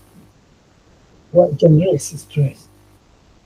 As we know, there are plate boundary forces, and those forces at the subduction zone, for example, can be transmitted from the plate boundary towards the interior, so-called far-field stresses. And there is also what is termed as the ambient lithospheric stress, which is actually due to a gravitational potential energy. As I mentioned, for example, if you have a highly elevated area, you have large gravitational potential from the mountains to the coastal plains, for example, that can generate stresses in addition to the plate boundary force. And the gravitational potential energy can be due to elevation, can be due to crustal thickness variation, density, and thermal state of the lithosphere. These are things that is not easy to quantify without it's a map, the world stress map, recent release in 2025. We have very good data for the subduction zones and plate boundaries of the stress regimes, but we have very little data in the interior of plates. As you can see, we have virtually no data in Peninsular Malaysia. We have some data in the offshore from oil exploration purposes. So in one of the segments, trying to quantify stresses in the area in this part of the world. Next. This is a map generated of the borehole depth derived from gravity of Peninsular Malaysia. You can see from the color, the thickened crust in bluish colors, and the red colors are the thin crust.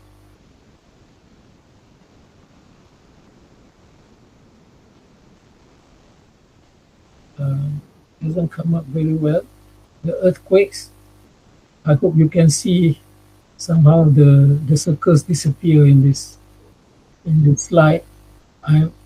Along the thin crust, where I indicated thin crust there, you can see the small circles like crescent shape. They're supposed to be circles. I don't know why it's cut off. You can see the earthquake events along the area of thin crust. And I suspect, this is just my suspicion, that these are remnant of old extensional rift basin. And one of the evidence for that is the fact that we have the Segamat basalt, dated Paleocene. Yeah, that's where the cursor is. So along that, you can see the probably the position of the old rift and old rift basin.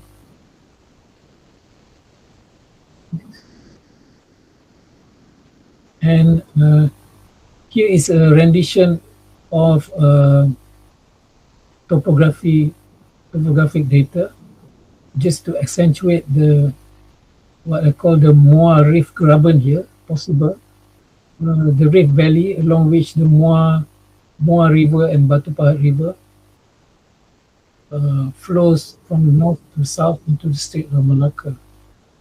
And this north-south graben and is the same trend, north-south trend you can see south in Sumatra, very well known and well documented. For example, Bengkalis, Graben, and so on. In central Sumatra, they are explored for oil and gas. So the same trend occurs as well in southern peninsula Malaysia. It could be the same system of whole extensional basins in the early tertiary. And we see. Next. Maybe this is easier to view. I've plotted here the earthquake epicenters in Johor. You can see it's all either within or at the margins of that graben surrounding the Mua and Batu Pahat River. So it's kind of curious to me that the graben has anything to do with the earthquakes. The fact that it's associated with a thin crust. Next. This an example from Argentina in Atlantic margin of Argentina, where you have old grabens as part of the extensional history of the southern Atlantic. One particular basin is the Salado Basin.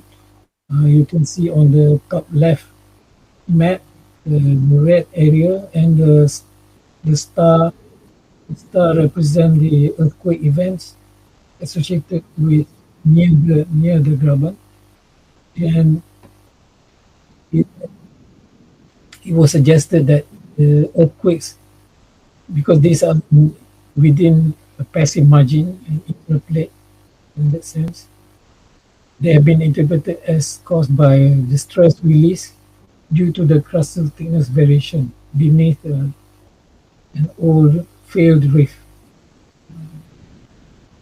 Somewhat analogous to the case in Johor. So it could be an explanation for Johor earthquakes. And I think that was one slide I have. Next, please. Yes, I just leave you with a quote from the Gutenberg and Richter. So, in fact, even in stable cratons, we can have earthquakes. So, nowhere on Earth they are totally immune from earthquake. It's a matter of the frequency and the magnitude that we have to worry about. Thank you very much for your attention.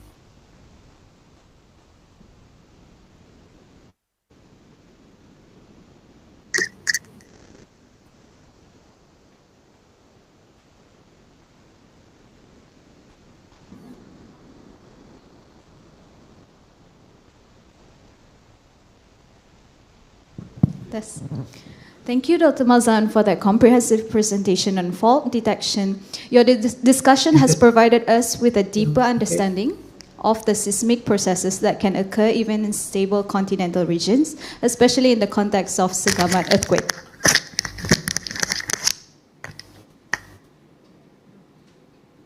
Our third speaker today is Dr. Nur Hadiza Muhammad Khalid from Met Malaysia. She had experience in studying on tsunami mitigation strategies during her postgraduate studies. Today, she will address the topic of critical importance titled Earthquakes and Tsunami in Malaysia. Please welcome Dr. Nur Hadiza. Okay, Assalamualaikum and a very good morning. So, saya minta izin untuk berucap persembahkan dalam bahasa Malaysia. So I think, but my presentation will be in English. So whoever don't understand in bahasa, you can see my slide. Okay. Okay. Next.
We will be a little minute because we have a little bit technical problem. Okay?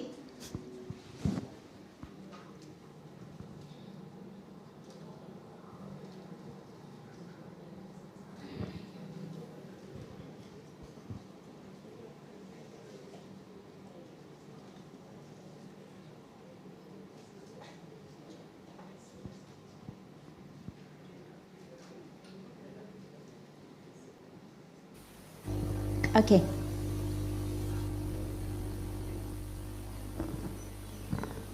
Hello.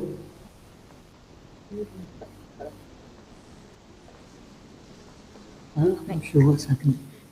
Hello. Okay.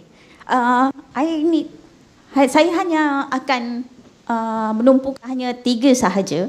So berkenaan dengan sistem yang berada di map Malaysia dan juga earthquake di Malaysia dan juga tsunami. Tsunami ni seperti biasa semua orang tahu pada 2004 kan.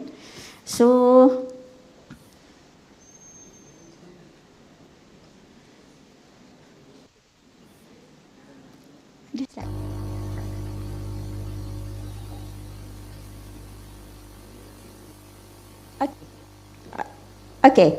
Okay. Inilah di mana pusat operasi di map Malaysia. So jadi kita dah boleh dapat tengoklah bagi sesiapa yang tak pernah datang. So inilah sebenarnya pusat operasi yang di mana kedua-duanya terletaknya cuaca dan juga gempa bersebelahan. Okey, untuk sistem yang berada di map Malaysia, kita ada 3 komponen. So sebenarnya daripada data collection, lepas tu processing dan juga last sekali ialah input. So di bawah setiap satu ni kita ada untuk pemproses data collection, kita ada seismic punya network rangkaian, tide gauge punya rangkaian dan juga tsunami. Selain daripada itu ialah rangkaian daripada international PTWC, GSN untuk kita punya sharing data seismik. Okey. Bagi aplikasi software pula, apabila kita nak detect gempa, kita ada Syscompi, ia adalah satu sistem aplikasi. TOS khas untuk tsunami dan juga ADMIS ni ialah hebahan.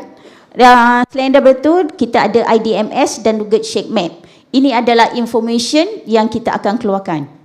So bagi yang last sekali ialah jikalau berlaku apa-apa, kita akan keluarkan SMS, email dan juga fax kepada agensi dan juga kepada penyebaran, sama ada untuk televisyen, jikalau ada crawler, biasa kan kita tengok kat TV bawah tu ada crawler.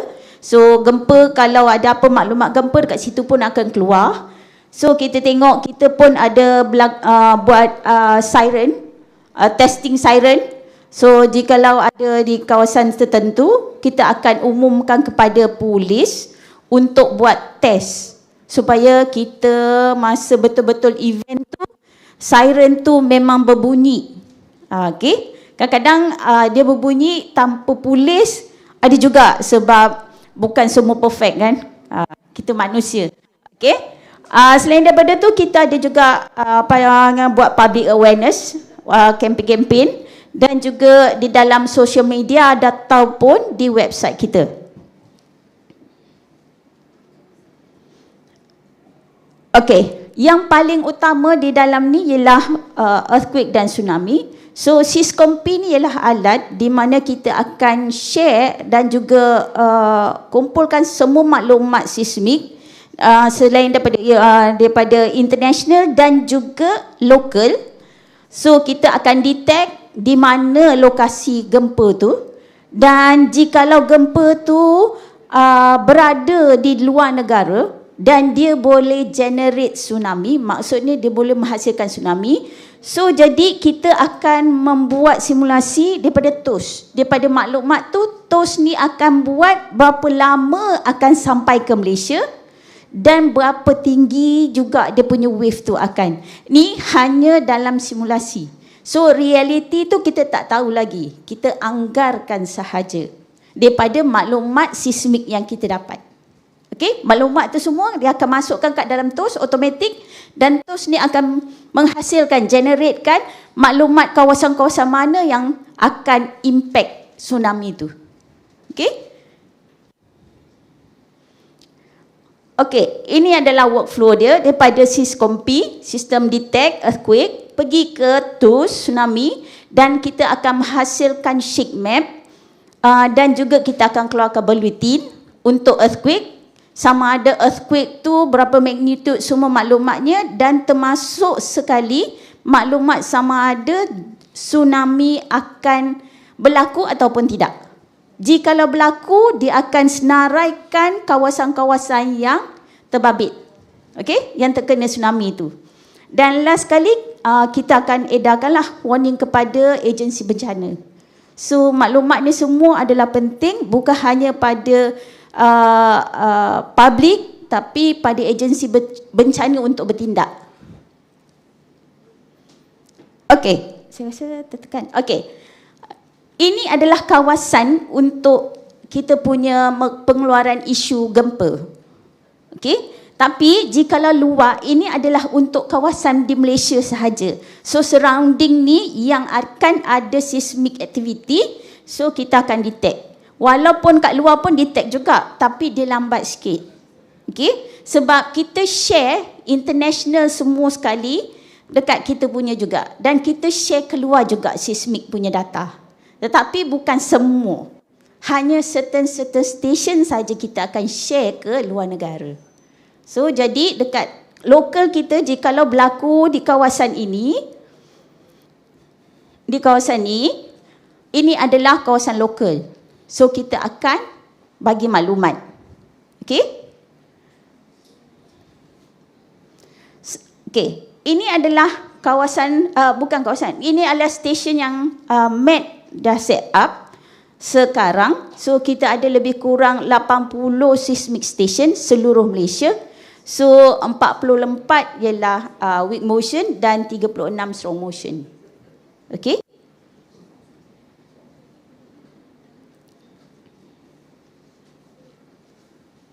Okey, untuk tight gauge ialah tolok pasang surut. So, jadi tolok pasang surut ni biasanya kita akan buat di tepi pantai lah. Dan lokasinya bergantung sama ada kalau untuk kawasan, kebiasaannya kita set up untuk kawasan yang ada tsunami, dan juga tempat yang kita boleh set up. Seperti agensi-agensi kerajaan, TLDM, Jabatan Laut, jikalau mereka ada pesisiran pantai punya kawasan. Okey?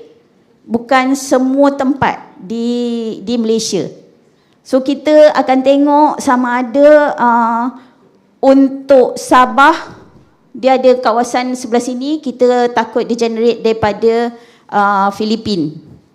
Ini pun sama, kita takut generate daripada Laut Cina Selatan. Okey, pantai timur dan juga pantai barat. Okey, untuk tsunami siren pun sama lebih kurang. So tapi dia taklah jauh, taklah ke dalam sangat, sebab dia punya main ialah untuk penduduk di pesisiran pantai. Sebab kita takut tsunami ni dia bukan datangnya 1 meter, 2 meter, kadang-kadang dia boleh muat jauh ke dalam, kadang-kadang sampai 1 kilometer. Sebab wave yang tinggi, dia akan inundation lebih ke dalam. Okey? Sekejap lagi nanti saya akan cerita kalau ada masa untuk yang tsunami 2004. Okey, ini ialah shake map system. So, kalau tengok inilah maklumat dia. Dia akan beri peak velocity, lepas tu kita tengok dia ada intensity. Apa maksud intensity? Apa maksud magnitude? Magnitude tu ialah tenaga yang dikeluarkan oleh gempa apabila dia buat gegaran. Tapi intensity ni kita nak tengok kerosakan di atas muka bumi. Okey, intensity ni memanglah pada pusat dia memang akan teruk damage kan. Tapi kadang-kadang kita tengok 1 kilometer pun boleh teruk damage. Tak faham? Padahal bukannya di tempat pusat pun. So, apa yang memain peranan penting adalah jenis tanah. Lepas tu, bangunan yang dia buat adalah kukuh atau tidak. Adakah ikut Euro 8? Euro 8 ni ialah bangunan yang dibangunkan untuk mengikut seismik. Okey? Okey, itu maklumat lah. Okey. Okey, kita pergi kepada gempa. Okey, seperti yang tadi kita tahu ni semua dah bercakap kan. Kita tahu kita dah duduk di dalam ring of fire tu. Okey. Tapi dulu memang tak ada pun satu pun titik-titik dekat dalam ni. Tapi cuba tengok. Dah semakin banyak dah. So maksudnya kita sebenarnya bukan terlepas pun daripada earthquake. So kita pun ada earthquake. Tapi zaman dulu mungkinlah. Zaman dulu orang tak tahu yang gempa-gempa kecil ke atau pening-pening tu ialah earthquake. Alah, aku pening ni sebenarnya.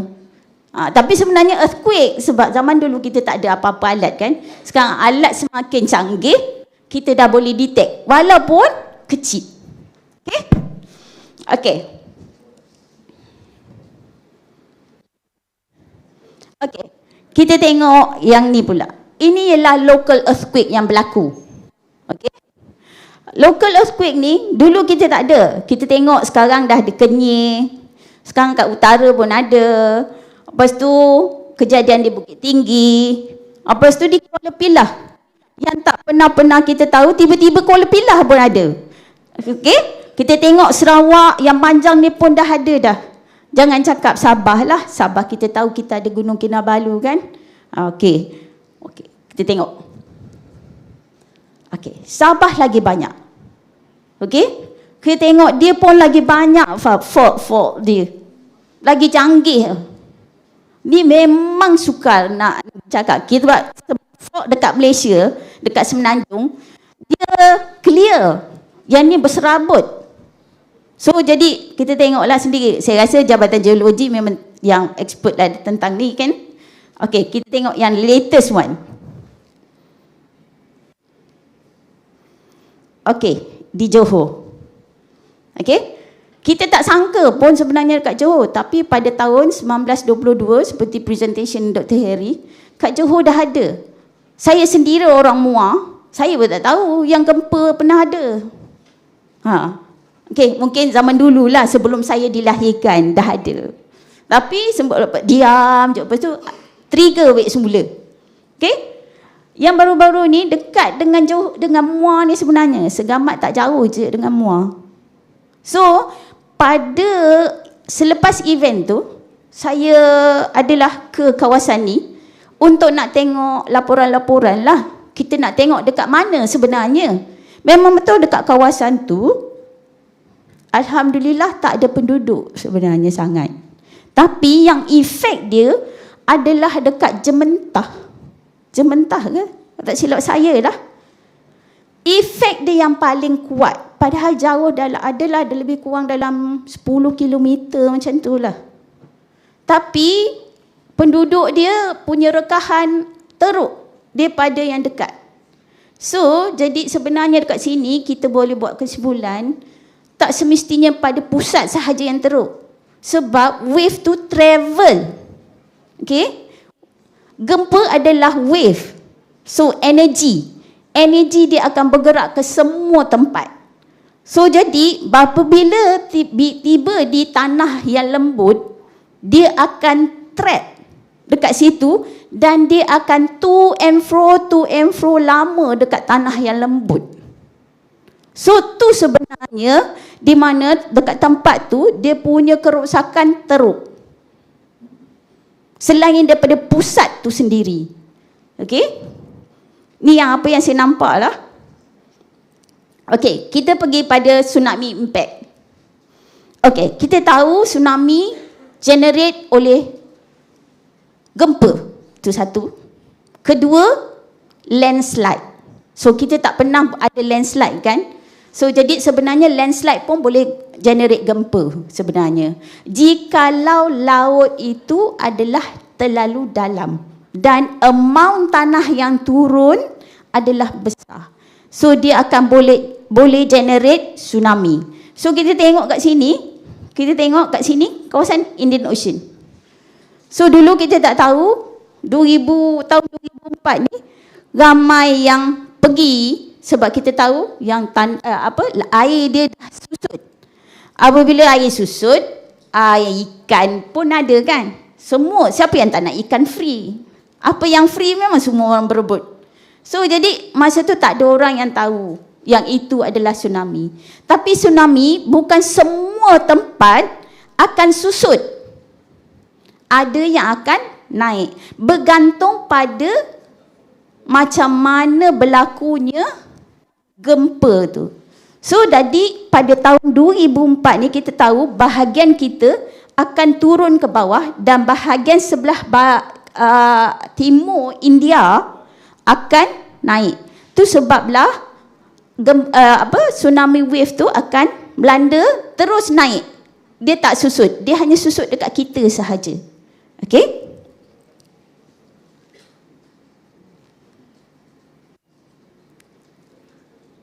Okey, kita tengok dekat landslide pula. Ini bagi negara-negara yang lain di mana berlakunya landslide dan mencetuskan tsunami. Okey? Kita tengok dekat kawasan Palu. Kita tengok kawasan Forest Island.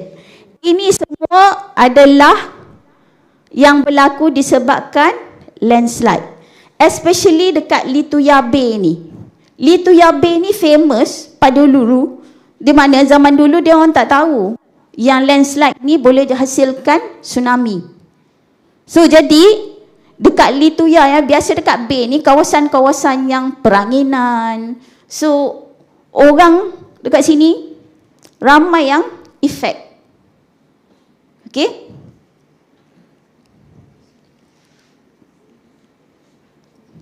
Okey, saya rasa itu saja persembahan saya punya presentation. So kalau ada saya serahkan kepada MC. So kalau ada soalan sila simpan, nanti penghabisan saya akan menjawab. Terima kasih.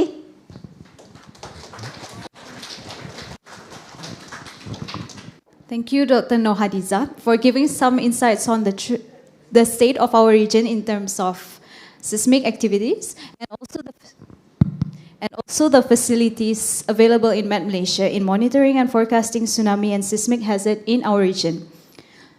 Ladies and gentlemen, as we approach the conclusion of our seminar, it is an honor to introduce our final speaker of the day, Associate Professor Engineer Dr. Meldi bin Suhadril.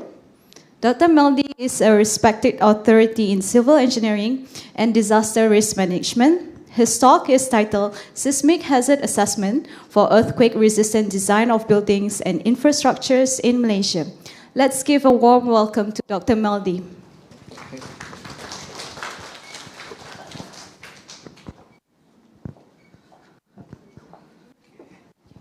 Okay, thank you, Dr. Elani. Okay, Assalamualaikum and good morning. Okay. Okay, I'm Dr. Meldi from Department of Civil Engineering. Today I will present my topic entitled Seismic Hazard Assessment for Earthquake-Resistant Design of Buildings and Infrastructures in Malaysia. So here we would like to see what this relationship study for geotechnical engineer geologists, seismology, and geophysicists.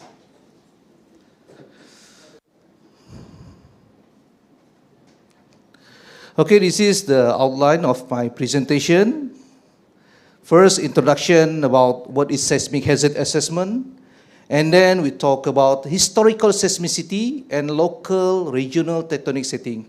Number 2 and number 3 actually is the input for seismic hazard assessment.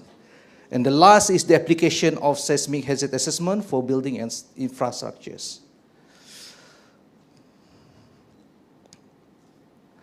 Okay, as we know, catastrophic failure due to the earthquake can be seen in a building collapse, dam collapse. Not only structure, soil also can cause settlement caused by soil liquefaction, the failure of the foundation.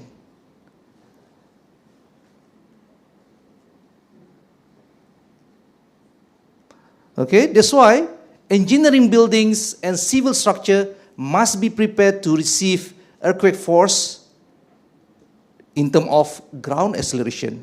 Why we look acceleration, not force. Actually, force equal to mass time acceleration. Once we know acceleration, we know the mass of structure, we know what is the force. So we can apply it to our structure, we see whether our structure can sustain this load or not. Okay? So, Prof. Chris from Columbia University said, earthquakes don't kill people. Buildings kill people. Okay, this is based on FEMA, strategy for earthquake mitigation. Earthquake very potential in resulting huge disaster. Cannot be predicted when, where, and the size. And we cannot be avoided. That's why human has to be protected. How? If your structure along the fault rupture, the fault line, we try to avoid it. That's why this study very important to ensure, especially for the critical structure like dams, long span bridge, high-rise building, we need to know where the location of fault rupture, because they have potential movement due to the fault. Okay? And the tsunami, after we do the potential tsunami hazard assessment, if there is a potential, then avoid that location. Landslide, you can avoid. Liquefaction, we can avoid, or we can resist it. We can stabilize the foundation of the structure. Ground shaking, we can resist it. We can make sure our design of the structure can resist the ground motion of the earthquake. Okay, normally building infrastructure must be designed to resist earthquake load. How to do that? Do seismic hazard assessment. By doing this, building infrastructure have earthquake resistance.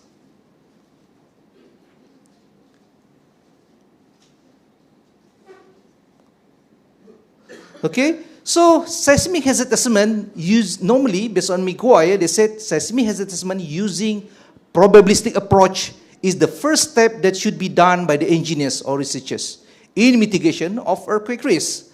So this method, this is quite famous method, yeah? PSHA, probabilistic seismic hazard assessment, they use this equation, total probability theorem, introduced by Prof. Cornell, 1968. He's a civil engineer, right? So this equation, considering uncertainties like magnitude, distance, and recurrence rate. Yeah. So normally we cannot do this by manually. This is a very detailed analysis that we need a program. This is the common program that people use to do seismic hazard assessment. USGS used by researchers in United States. OpenQuake researchers use in Europe country, and EasyFreeze is commercial software used by practicing. Okay, but three of these is a common software people use for seismic hazard assessment. This is the procedure. This is yang paling menarik ya. First, this is input, analysis, what the output. Input to do the seismic hazard assessment, we need historical earthquake data. This is we can get from meteorology department. Seismotectonic data, this is we need information also from JMG. And bore rock data. Why we need this information for our foundation? we need geophysics to inform us what is the shear velocity of the rock. Because all these things will affect our output. What is the acceleration at our particular site or project, for example, right? So what we do, the data, we will do several analysis. Earthquake size analysis, this is the magnitude scale. We have to make it the same magnitude. Because magnitude can be ML, MS, M0, right? So we need to make it same magnitude scale. Dependency, we have to split the data, whether the data is foreshock, main shock, or aftershock, and completeness data. This is more to fault study, seismic source. We need to know about the fault surrounding is our area. What we need? Threshold. We need trace coordinate.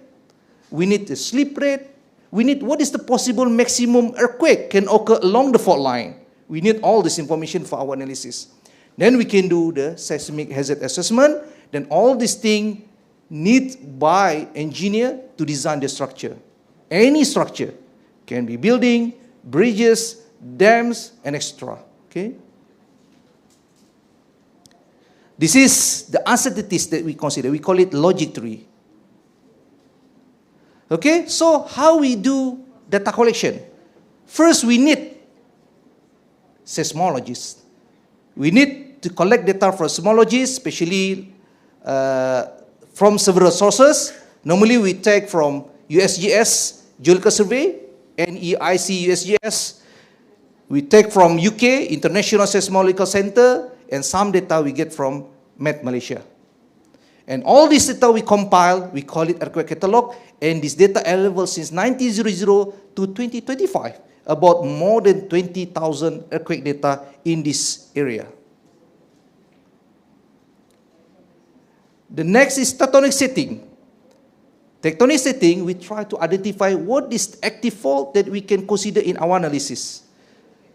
Can be from published sources, and also some from our study. We call it paleoseismology study, to determine whether the fault is active or not. Now, what is paleoseismology? This is done by geologists. This is the study of the past behavior earthquake source zone to ensure whether there is fault or not, whether they're active or not. This is done by geologists.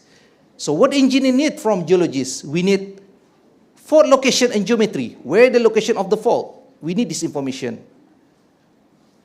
What is the trace coordinate of the fault? Is the fault active? We need this information from geologists.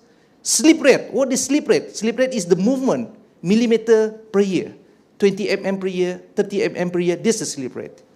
Repeat time, recurrence interval, maximum magnitude, because based on the fault line, we can predict, based on the length of the fault line, we can estimate what is the maximum earthquake can occur along the fault line, and distribution of earthquake size. This is a common study done for paleoseismology. The first is desktop study, normally geologists. I know most of people here is geologists, quite familiar with all these things. You do the desktop study from satellite imaging, aerial photography, surface geology, and geomorphology. After you find there is some potential fault, we will do geophysics survey on site. Do the electrical resistivity, GPR scanning, then we can see whether there's a potential or not. This is one of the resistivity in Kenya Dam, near to the Kenya. Then you see special color to show that actually there is a potential fault.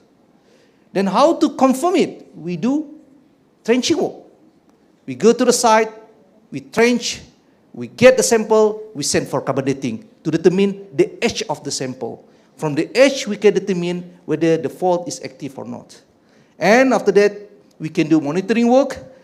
We can install monument. This is one of the monument in Perak, installed by JMG, to identify what is the slip rate, the movement per year. Okay, this is tectonic setting for Peninsular Malaysia that we need to consider in our analysis. This is Peninsula. We know that there are several potential active faults. Yeah? then this one we categorize under Peninsular Fault Zone. Another one in Sumatra Island. We have about more than 50 active faults here. We call it Sumatra Fault Zone. And another one is the big source. We call it subduction. Subduction actually, they created a big earthquake, especially under megathrust. Megathrust, what is megathrust? Megathrust actually the subduction with the half earthquake at the depth from 0 to 50 kilometer depth. Below 50 kilometer, normally we consider as a Benioff zone. So we have megathrust, we have the Benioff, right? So this, okay? So this one, if earthquake here, at this depth, we call it megathrust earthquake. Less than that, we can categorize under. More than that, more than 50 kilometer depth, we consider as a Benioff earthquake. So, in engineering, we need parameters. We can say we have fault A, fault B, fault C, but we need the parameters. What the parameters we need? Maximum magnitude, slip rate, AB parameters. For Indonesia, subduction, we don't need to worry about our analysis because this is already published sources. We can determine what is the maximum earthquake can occur along this subduction, megathrust, 9.2. AB, this is the parameter for seismic hazard analysis. This is several information that we can use in our analysis. Sumatra Fault Zone. We have all this information. We can take from Pusgen book published by Indonesia, 2017, very detailed, include the trace coordinate, include what the maximum earthquake can occur along the fault line, what is the slip rate. Here you can see, right, 0.7 mm per year, 10 mm per year. So no need to do some, what we call it, paleoseismology for this study because all data is available. We just collect it from the researchers, from their publication. But how about in Peninsula itself? There are actually, JMG done some study to identify several potential active fault in Peninsular Malaysia. We can see there is a Negeri Sembilan, we call it Kuala Pilah Fault. We have several active fault line, potential active fault line in Pahang, Bukit Tinggi, Janda Baik. We have in Temenggor, Banding Fault. We have Terengganu, dekat Kenyi Fault. We have Ulu Gombak, like Ulu Yam, Ulu Kelang, Ulu Bukit Tajur Fault. But of course, this is still under process because we identify, but we think this is potential, but I believe JMG still do the next stage to do like paleoseismology to determine what is the parameter for this fault. What is the slip rate? What the potential maximum earthquake can occur along this fault line? How about for Sabah Sarawak? We have to look to Sulawesi. They have fault line, they have subduction at the north side. We can use all these parameters. This is available in the publication.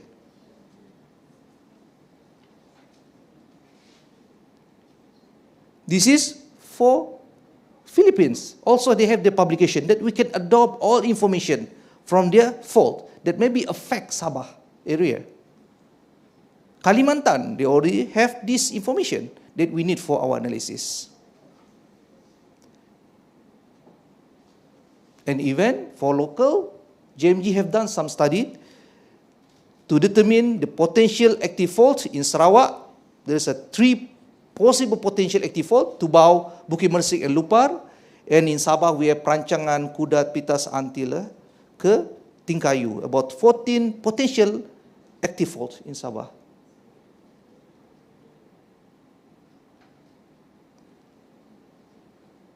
Okay, now we go to seismic hazard assessment.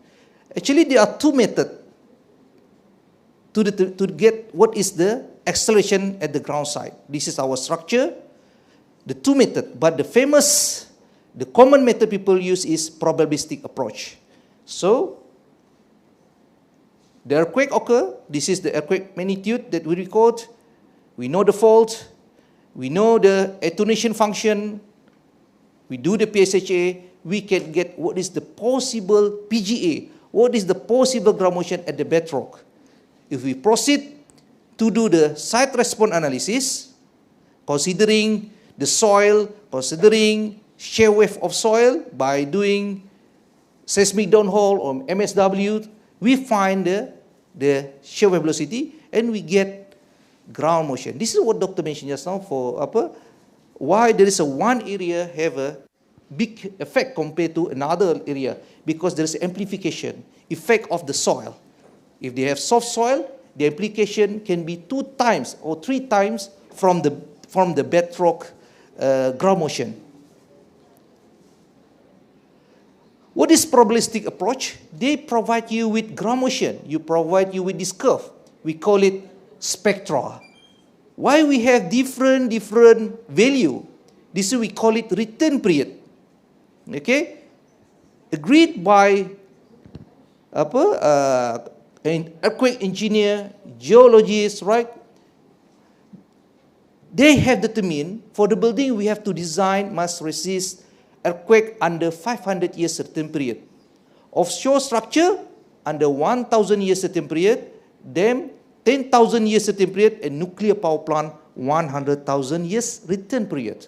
So actually, same location but can have different acceleration, different PGA. Why? Because different structure. Higher return period, the PGA will be higher. Okay. So let's look into this, some reference. For the building, we use 500 years certain period. We can refer to MSEN 1998 part 1. For the offshore, normally we refer to EN ISO 19901 part 2. This mentioned we have to use 1,000 years return period. For the dam, if you look ICOL Bulletin 148 2016, we need to analyze using 10,000 years return period. But for the nuclear power plant, if we look into IAEA safety standard, I recommend to use 100,000 years return periods. So what we want all this thing actually, we want to find what is the acceleration. We know when we know acceleration, we can convert to the force, and the force we can design our structure, any structure. So this is the output. This is the output of seismic hazard assessment. We know what is the acceleration. You see, this is acceleration. 0.4, this is 0.1 G, 1%, 0.1 G in KL. And we can see also 0.1 G here near to Terengganu, because there is considering fault in Kenyir. This one a bit high because we have several potential active fault that we consider in Bukit Tinggi and also some others in Selangor and also in Seremban. Yeah? And this one, the PGA in Sarawak, we can see some part they have higher PGA near about 0.09 G. And Sabah, the highest must be near to Ranau. Yeah? About 0.16 G. Offshore, we run under 1,000 years return period. Then this is the value. This is for Peninsula and Sabah, Sarawak. That's why when we look into the PGA, sometimes people try to match. This is PGA for offshore. When we look, PGA for Sabah just now, much different the PGA. While actually they are very close. Why? Because we run different return period. Just now for Sabah, we run for 500 years return period. This one, we run under 1,000 years return periods. So that's why under seismic hazard assessment, to develop seismic hazard map, especially for Malaysia, we need the involvement of all people, not only engineer, geotechnical engineer. We need the input from seismologists. We need the input from geologists about the fault. We need input from seismologists for the earthquake data, and we need the input from geophysicists. What is shear wave velocity at the bedrock? What is the shear wave velocity for the soil at that particular site? Then we can conclude what is the the acceleration at that particular site that we can use for our analysis and to ensure that we can have earthquake resistant structure. Okay? I think that's all. Thank you.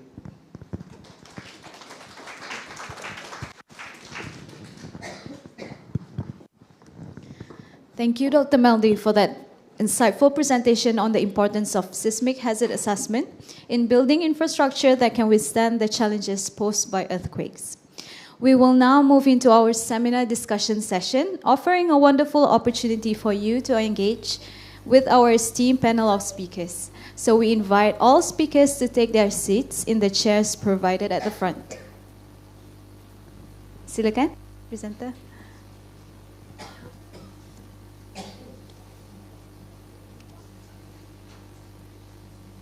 We invite Dr. Nur Hadiza and also Dr. Harry.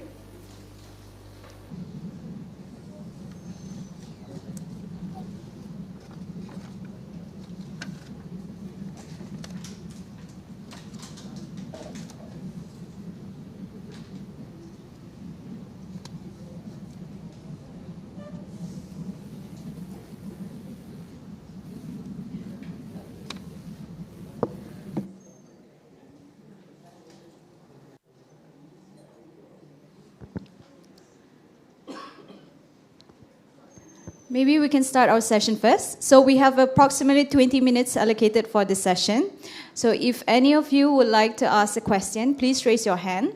We will pass you the microphone and kindly introduce yourself with your name and affiliation before posing your question. Any question for Dr. Meldi?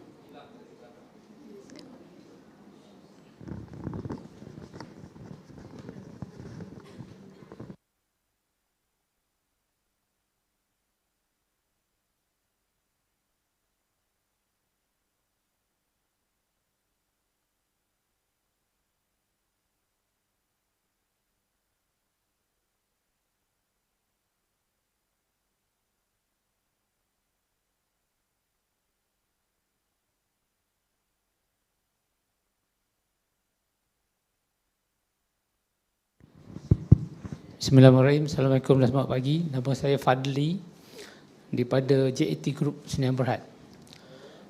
To my question is to Dr. Maldi. So very interesting paper regarding hazard and risk on earthquake assessment for Malaysia. So recently we have earthquake activity in Johor. And then based on information I got from JMG is because of active fault, old active faults. And then you do your very fantastic analysis on how you generate your maps, where is the area is very prone or sensitive to earthquake. The question is it urban areas such as Kuala Lumpur or developed areas, Genting Island, for example, there is the active fault line somewhere there. Is it safe?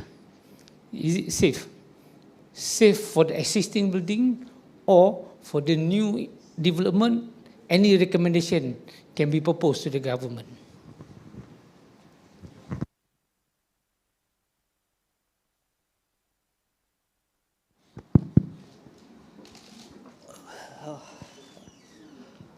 Okay, terima kasih Cik, the question.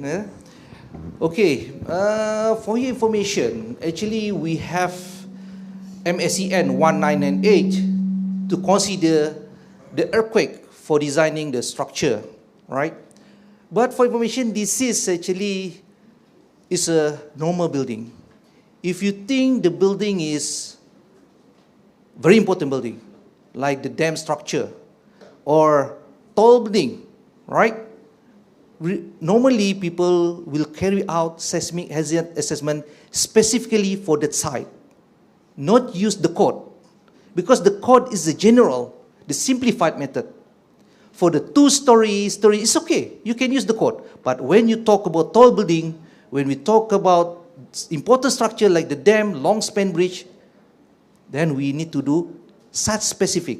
We need to say that you need a seismic hazard assessment for that particular project. We need to say, we need what is shear velocity for that area. We need to know what is the distance for the possible active fault surrounding of our site. So, if you think whether we can construct any building or not in Bukit Tinggi atau near to Uluyong Fault, something like that, actually can. That's why we need to analyze what is the maximum possible ground motion that can occur there. That's the objective of seismic hazard assessment. We can estimate what is the maximum ground motion can feel at that particular site. Then when we know that ground motion, we can do modeling in design. We do the analysis by considering this force, this ground motion, what will happen to the building. If the building fails, then people will start to increase the size of column, the strength, the stabilize this, the foundation. But that's one for the new building. How about the existing building? Existing building, of course, we need to do, we call it seismic performance for the existing structure. There's many people done now actually, not only for the Bukit Tinggi, all the dams now, they are worried about the dams. TNB, SEB, they check their building, they check the dams. How to do that? Do seismic hazard assessment. We get what is the acceleration. We have the structure. We model it back. The dam, KLCC, we can model it back. Then we apply this force. What happened with the structure? If the structure is in good condition, then nothing to do. Nothing what we have to do. Because the structure have a good factor of safety compared to the earthquake, the maximum possible ground motion that we apply to the structure. But what happened when we apply, for example, we apply the ground motion from the seismic assessment, and we found that the structure in the critical stage, we have to do strengthening. That's normally people do. That's people do for existing structure. Strengthening, increase the stability of the structure. So that's the way people do. New building is easy. Existing, then you have to strengthen if the structure cannot sustain that ground motion. But again, I remind, maybe some structure not designed for the earthquake loading. But sometimes when we apply accurate loading based on seismic hazard assessment, the building is still in a good condition. You know why? Because when we design the building, we consider factor of safety. Okay? Did I answer your question, sir? Thank you. Thank you, Dr. Meldi, for the very insightful clarification. So, any more questions?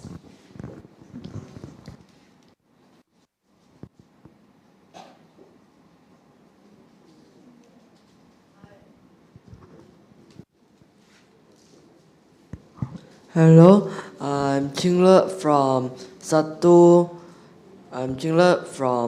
SMK 3 Sepang. I want to ask you is this. Earlier you said the seismic hazard assessment, the system is already have been in Malaysia for how long already? Okay, thank you. Okay, thank you. Very good question from our, I think, student, right? High school student. Okay.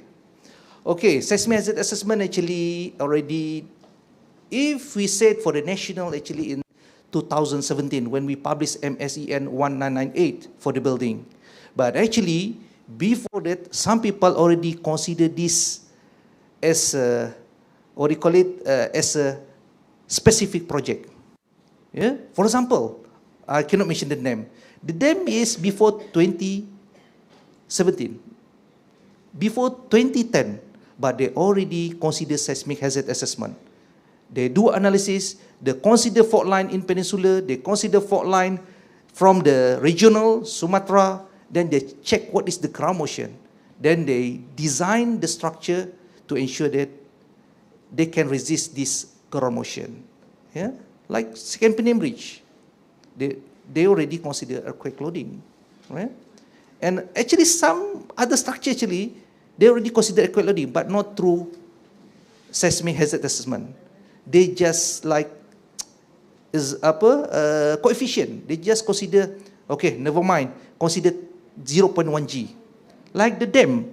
You know, dam, actually they consider earthquake. All the dam consider earthquake, even though designed in 1960, 1970.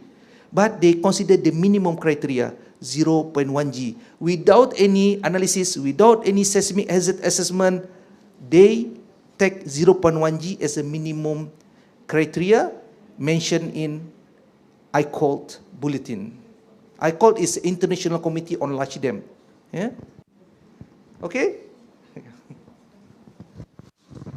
Thank you again for the answer and also for the questions. So any more burning questions from the audience? Yes. Yes, Mr.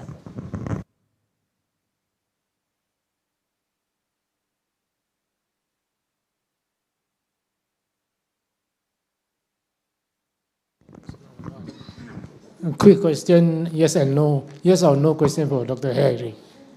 Is Peninsular Malaysia on the ring of fire? Yes or no? No, so answer is no. The reason why I ask is there's been misleading reports in the papers, people quoting other professors that Peninsular Malaysia is on the ring of fire. And there were also talks before by professors who use an old map published by some Americans who put Peninsular Malaysia on the ring of fire. And one professor quoted that map, and I think it's all wrong. So, okay, confirm from your studies and your presentation, Peninsular Malaysia is not on the ring of fire. Okay, thank you. Okay, just maybe one question for Ace. Quick question for Dr. Harry. Since you study SCAMAT, right? So, SCAMAT is an aftershock or a swamp? Okay. From what we've seen so far, just around until October, it looks like a swarm. So the first earthquake that happened in October, so that might be the main shock where it releases most of the energy. And then when this happened, I think it weakens most of the older, I mean, it's the same fault system, I think. And it weakens and breaks, or the rupture happens at different section of the same fault system. So 2 months of data, just looking at 10 to 12 earthquakes, I think it's a swarm. Yeah, it looks like a swarm. Yeah, because you said you've seen this weaker earthquakes that are not reported, right? Yeah, so normally a swarm will be more sporadic, right? It's not following a fault system, right? Yes. For the case in Peninsular Malaysia, it's so what we did was that we were curious to see how was the earthquake, how does it look like 10 days before and 10 days after the main shock. So when we look at the seismic data 10 days before the main shock, we saw some smaller earthquakes. So I'm not sure why it was not recorded, but it was. I mean, it looks like it was there. So we look at the 24 hours data, and we look, it was there. And also we found some smaller earthquake that comes after the main shock as well. So that's why we think it's. We haven't geolocated yet, but it's there in the one station that we have data access to. Yeah. Okay. Thanks. Question for Matt. Soalan untuk Matt ialah, saya nampak yang data SCAMAT Matt mungkin daripada 11 tu 10 km kedalaman. So satu yang bukan 10 km. Adakah Matt akan keluarkan data baru, maknanya hypocenter relocation, yang revised data? Sebab selalunya 10 km kedalaman tu default by instrument. So adakah akan ada data baru yang mungkin akan ada epicenter ni di tempat lain, bukan sebenarnya di tempat yang diterbitkan? Untuk yang data yang selamat tu kan, kita sebenarnya dah dapat data tu daripada stesen-stesen. So kemungkinan kita akan cek balik semula lokasi-lokasi tu untuk tentukan sama ada betul ke tidak. Tapi setakat ni kita akan maintain dulu untuk data yang sedia ada. Cuma komen pada Matt, mungkin kalau untuk kejadian baru macam fenomena baru di Malaysia, mungkin Matt pertimbangkan buatkan data gempa bumi ni sebagai open data. Daripada maknanya keluarkan sehingga sampai nampak beach ball. Saya nampak satu beach ball je untuk sekamat ni. Setakat ni untuk beach ball tu kita punya sistem tengah nak upgrade untuk nak mendapatkan beach ball tu lah.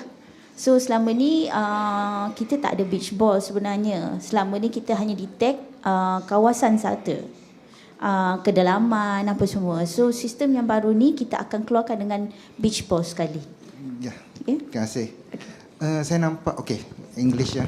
I seen you lump seismic and non-seismic catalog in one analysis. Is it normal, or because you are lumping seismic earthquakes data and also reservoir induced seismicity in one set catalog? Okay. Yes, we have data earthquake from MET. We collect from the MET. We collect from ISC and also USGS, NEG, USGS.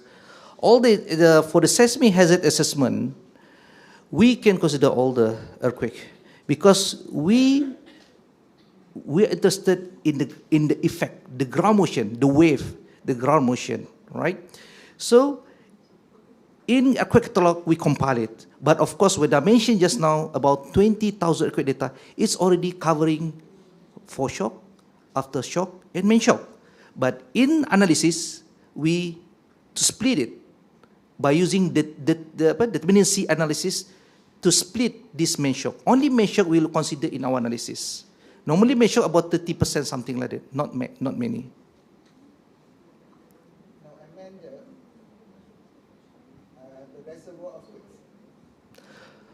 As I mentioned, we magnitude for seismic hazard assessment, we consider more than 5. And you know that magnitude less than 5 in Peninsula, right?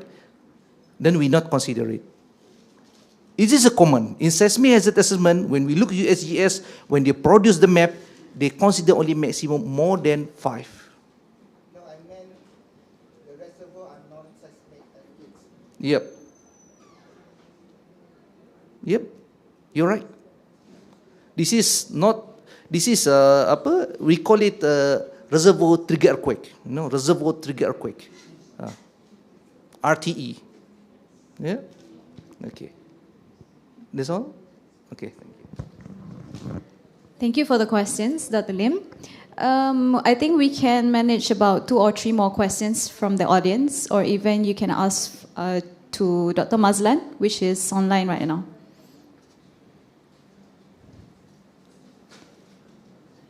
Any more questions?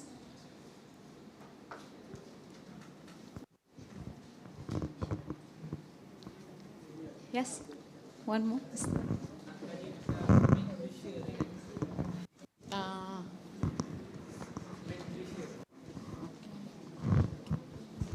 Malaysia produce shape maps. Shape maps, they're based on soil information data, whatever they are doing all the drilling and dapat survey profile kan. Yeah. Cumanya untuk earthquake ni, kita banyak bubuh di Semenanjung Malaysia and Sabah dan Sarawak.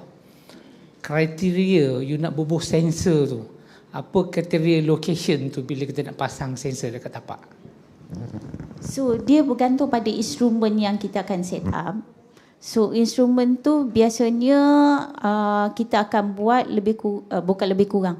Maksudnya kita akan set up bergantung pada fault line salah satu. Lepas tu sensor tu juga bukan lokasi di lembah. Maksudnya dia kena di bedrock. Dan kawasan dia pun tak boleh Rio, maksudnya banyak aktiviti. So jadi kebanyakannya di kawasan yang terpencil, yang bukan di kawasan orang, dah ada bedrock. So sensor tu pun juga dia kena kita set up bergantung pada lokasi. Maksudnya utara, selatan, timur, barat tu semua adalah pada sensor. So siapa yang set up tu kita memang kena ikutlah. Itu adalah kriteria yang paling utama. Selain daripada tanah milik siapa. Bedrock setakat yang saya pernah lah pergi, bergantung pada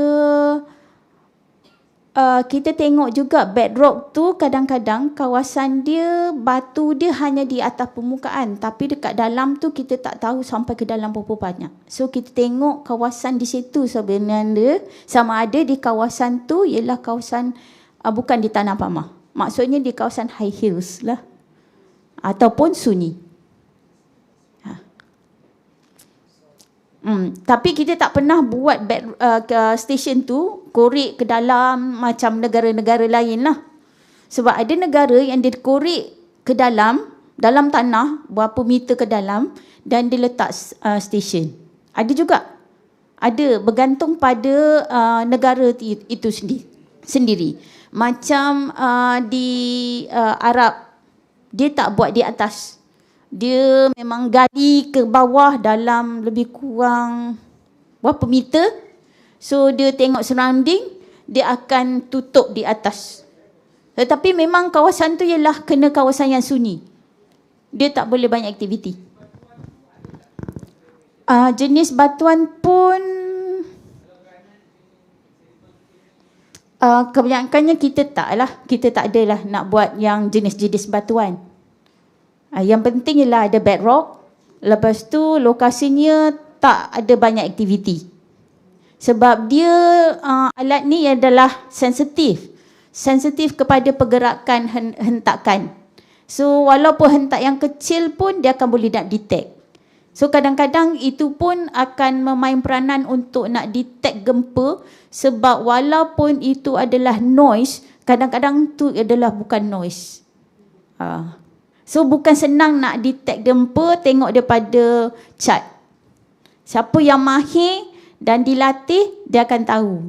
Sebab untuk gempa kita tahu dia ada P wave, S wave.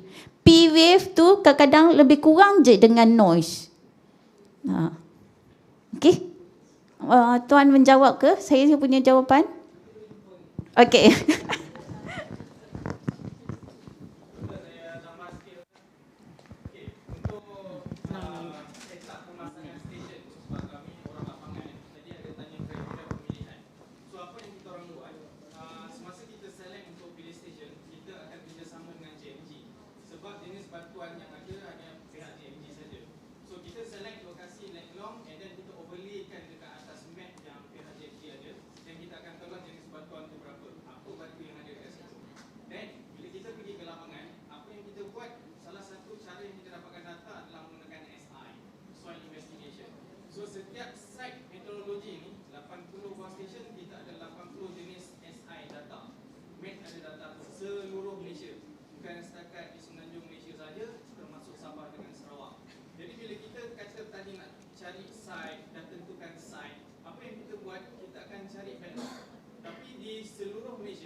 So once kita dah dapat 3 kaki ke dalam, let's say kita gali 3 kaki, kita jumpa bedrock. So kita akan buat artificial bedrock hingga ke surface. So cara pemasangan sensor yang kita buat dekat Malaysia, kita akan menggunakan adalah surface untuk installation. Kita tak pakai macam negara luar, kebanyakan pakai borehole. Sebab apa? Kita fikir kita punya climate weather macam mana dekat Malaysia.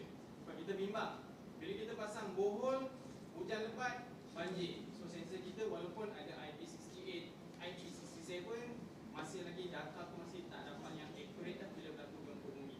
Jadi itulah cara apa yang Malaysia buat untuk installation station nak dapatkan data bacaan daripada gempa bumi seluruh dunia. Bukan setakat di Malaysia saja tapi global punya aspek kita dapat. Okay, quick question again for our engineer. This design of buildings for, you see, follow seismic code. For Peninsular Malaysia, is this necessary? Is this an overkill since we don't really have serious earthquake? They're all less than 5, even less than 4. The 4.1 maybe just taken as 4.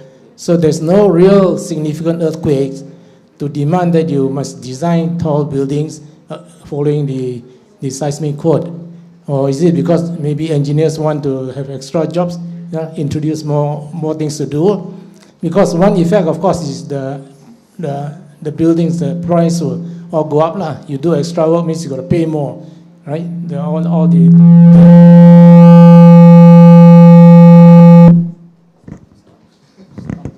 Okay, just like that. You think it is an overkill? Is it really necessary for tall buildings for Peninsular Malaysia to have all this seismic design? Okay, thank you. The answer is depend the location. Depend the location. Peninsular Malaysia. Yeah, overall. Peninsula is big. Where the location? That's why we need the map. When you look, the PGA is very low, no need to consider. But when you look, the PGA is high, we need to consider. Depend the location. We cannot say the whole peninsula. No, because the PGA for a certain area to another area will be different. Not only PGA, but also the soil. The soil have amplification. If the area have a soft soil, amplification can go to 3 times higher than PGA at bedrock. That's the answer. Okay, but I thought based on the records, there's no significant earthquakes that you have to do that. And even, with the Sumatra, that earthquake, which is one of the highest in history, there was no serious damage to any tall building for Peninsular Malaysia.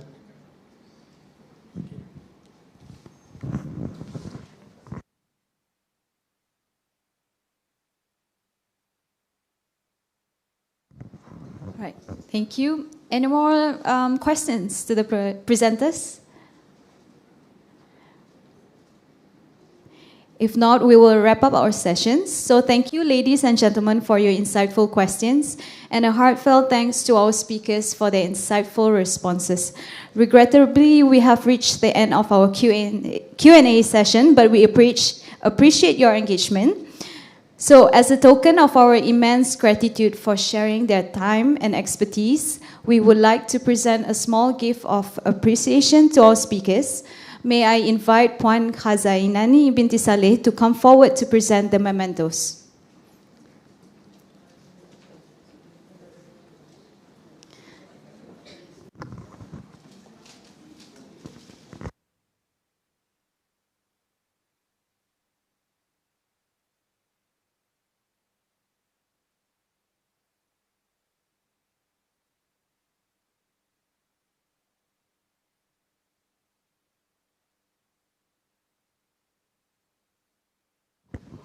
First, we would like to present a token to Dr. Harry.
We also extend our thanks to Dr. Mazlan Madun, who joined us virtually. His token will be delivered to him.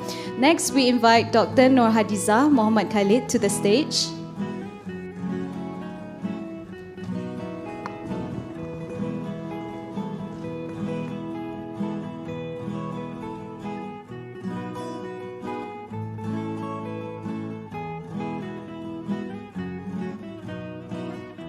And finally, we would like to invite Associate Professor Engineer Dr. Meldi bin Suhatril.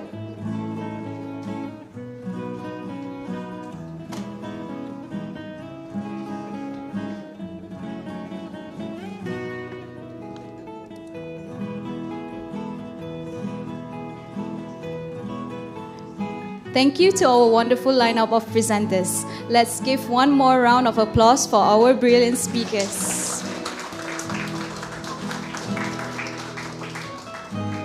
Ladies and gentlemen, we have now reached the end of our seminar on earthquakes and tsunami, challenges, science and action. We extend our deepest gratitude to our all VIP and all our distinguished speakers, our co-organizers MET Malaysia and the Geological Society of Malaysia, and to all of you for your active participation here or even virtually. Your contributions have been vital to the success of this event. As we wrap up this engaging seminar, we want to remind you that the Geology Museum Open Day is still in full swing and will continue until 5 p.m. We encourage you to explore the fascinating exhibition booth where you can delve deeper into the topics discussed today and take part in the interactive hands-on activities designed to enhance your understanding of geology and its wonder. Please take note that lunch is being served in MMP. On behalf of the organizers, we apologize for any shortcomings throughout the event. Segala yang baik datangnya daripada Allah, segala yang kurang datangnya daripada saya sendiri. Sekian sahaja untuk seminar kita pada hari ini. Wabillahi taufiq wal hidayah. Wassalamualaikum warahmatullahi wabarakatuh. Thank you and have a wonderful day.